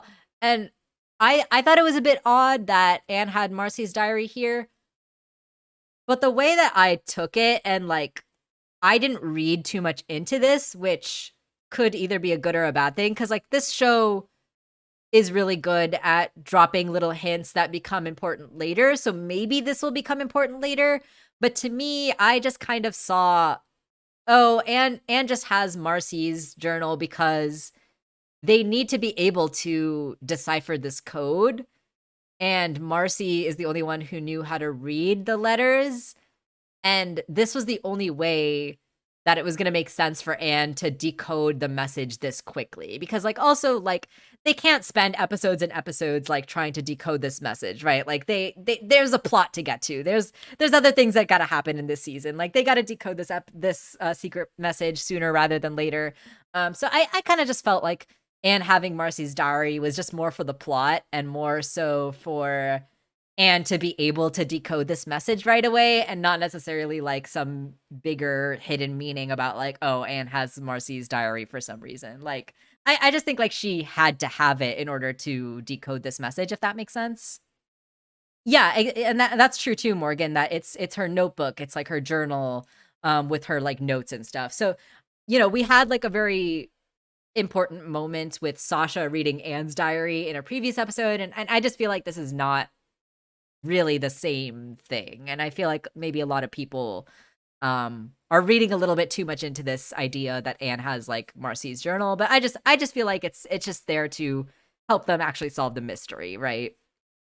Maybe Marcy gave them to her. Yeah, exactly, Morgan. Also, welcome back. Glad that you could come join us again. So yeah, exactly. Like I just feel like we shouldn't read too much into this whole Anne has Marcy's journal thing. But now that we have actually decoded the message, according to Marcy's note, it says, "Seek the mother of alms, and she will guide you to your destiny." And we get this kind of funny moment here, right, where like they're all really intensely like thinking about it. There's like this dramatic music, and then cut to Anne being like, "Not doing anything for anyone," and everyone's like, "Nope, I have no idea what that means," right? um, which is a very funny note to end on. But I'm wondering if you guys have any theories about what this could possibly mean, or what this could be hinting to in the future, or what this could mean for the plot. Because I have been seeing some really, really interesting theories regarding these Olms, and what that could possibly mean. It's Olms, so the captions say otherwise. Yeah, I think the captions did. But um yeah, it's interesting that Sprig and Polly don't know about Olms, right? Because we actually have seen Olms before in Amphibia. If y'all remember, in the episode Quarreler's Pass, which was a season 2 episode, when they were on their way to Utopia, Sprig and Polly end up going down a different path than Anne and Hop Hop, and they go into that cave with those like blind serpent monsters that are like attached to each other, and they are trying to eat them, right? And Spring and Polly end up being able to get away because they can like imitate the voices and stuff. But those guys are Ohms. Those like serpenty, salamandery with the antennas on their heads, and they're blind. Those guys are Ohms. And what's really crazy, the Ohms maybe is the mom of the siblings that tried to eat Polly and Sprig. Oh, maybe that's yeah, maybe, because there was a line that those Ohms said in that episode too, where they were like, "Oh, mom always liked me better," or something like that. So they did reference that they had a mom. Exactly, Morgan. They did mention that they have a mom. Yeah, so they're so I looked into this a little bit. Shia and Zoe. Zoe's actually exactly right. So they're kind of related to axolotls, but they're not exactly the same. And it's interesting too, because we actually have also seen axolotls in Amphibia, right? Like axolotls are just like normal people in Amphibia. Like we have Loggle and some other like minor characters that are also axolotls. But these Olms seem to be more mysterious, more ethereal, more of like a beast than like a person in the world of Amphibia, which I think is really interesting. Morgan, that's exactly the point that I was gonna bring up as well. I saw this on Twitter actually, so shout out to the people who noticed these details that I didn't notice. But there are actually, images of Olms throughout all of the temples, and you can actually most see it in the second temple with Valeriana. So yeah, Morgan, you have a really good eye for catching that stuff, because there's like a Olm that's like spiraling around the temple in the second temple. Valeriana's like staff that she has, like her hook staff, if you look closely, the end of her staff is actually also an Olm.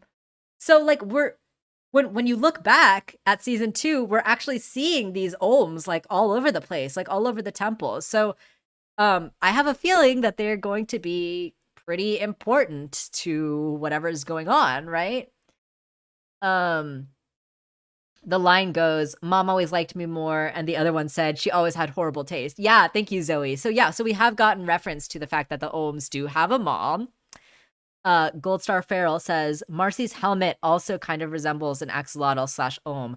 That is a really good point, Goldstar. We haven't seen it yet officially in the season, but we do know from the preview, the season 3 preview that we have already seen, that Marcy does get possessed by the entity that we know as the Knight. I actually don't know how we know that. Is there a hint to that in the show somewhere? I've heard people talk about it like in videos and stuff, that they call it the Knight, but I don't actually know how we know that that's what that's called. But yes, that's a really good observation, Gold Star, that Marcy's helmet does kind of look like one of those guys as well, with the like antennas and stuff like sticking out of her head. So maybe the Knight is somehow related to the Olms in some way. I don't know. Do you guys have any other theories? So I wonder if Sasha and Grime and like the Wortwood crew are gonna like discover anything, right? Because I mean, they don't know about this secret message, but we know that they're already in Amphibia trying to, come up with a plan to overthrow Andreas. So I wonder if they're somehow gonna get any hints and make their way to the Quarrelers Pass, because it would be interesting to see those Olms come back in like a more significant way.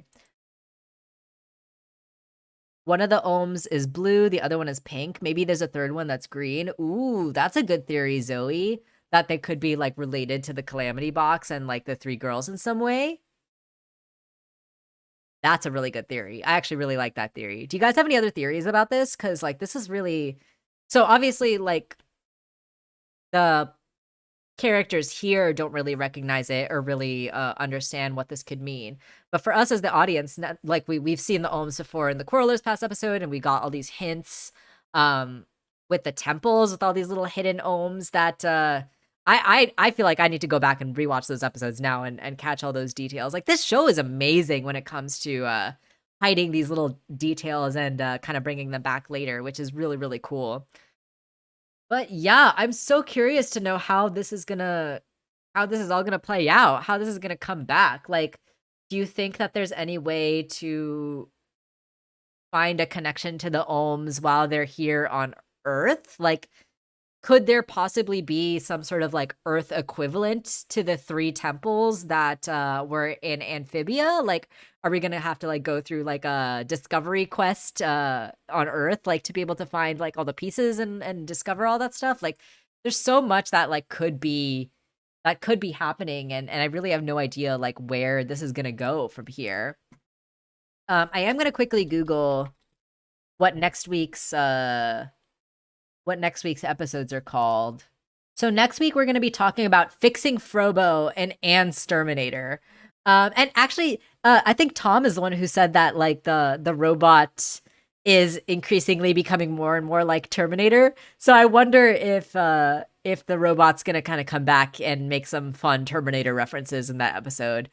And I'm also curious to know if they're gonna be able to successfully bring Frobo back to life, because that's gonna be the main plot point for next week's episode. And it'll be really cool if we get to meet those new characters that we saw like in the intro and the previews, the like 2 girls who seem to be like mechanics of some kind. So I really hope we'll get to meet them in this next episode next week. And we'll also be able to see Frobo again, which will be really exciting. I'm really looking forward to because yeah, maybe Frobo is like the only one who can fight back the evil Frobo, right? I don't know. We'll have to see. The IT gals. Yeah, exactly, Rooster. Those two IT gals, hopefully we'll get to meet them next week in that episode. Yeah. In the season 3 poster, Frobo is like an RC car, so maybe that's what we'll get next episode. I'm really excited to see that. That'll be really fun. So yeah, does anyone else have any other last minute thoughts or theories on this episode or the Ohms or what we're going to see in next week's episode? But yeah, I think next week we're going to see the IT gals. We're going to get to see Frobo hopefully come back, hopefully as a cool little race car. That would be really fun. And it'll be interesting to see if he like has any of his original powers still left, like if he's still able to like shoot lasers or do any of that fun, crazy stuff. That'll be really cool to see. And I actually think we finally got the announcement that we are going to be getting more episodes in November as well. So that's really exciting. We'll be continuing the weekly Amphibia discussion streams as long as the episodes are coming out. So we'll be continuing into November as well, which will be a lot of fun. I think we'll get one Terminator reference as a treat. Yeah, I think so too, Rooster. I think we'll absolutely get some fun Terminator references. Alrighty, so I think we're gonna go ahead and wrap it up for today. Oh, honey, are you here to say goodbye to people? Honey's here to say goodbye to everyone, and she hopes that you have a wonderful weekend ahead of you. Stay safe if you're going out, wear a mask, all that good stuff. Get vaccinated if you're able to. I'm actually thinking about getting my booster soon, so that'll be really fun and exciting. You want to say bye to the people, honey? She's like, no, I just want to get squitches. But yeah, thank y'all so much for hanging out today. I really, really appreciate it. This really means the world to me that y'all take these couple hours out of your Sunday to hang out with me and talk about one of my favorite shows. Just casually chat about it. It's a lot of fun. So really, really appreciate y'all being here. Hope y'all are having a wonderful rest of your weekend. And hopefully I will see you next week for the next stream. All right, everyone. Stay safe and take care. Bye. Oh, I did the wrong screen. I meant to do my ending screen. There we go. Bye, everyone.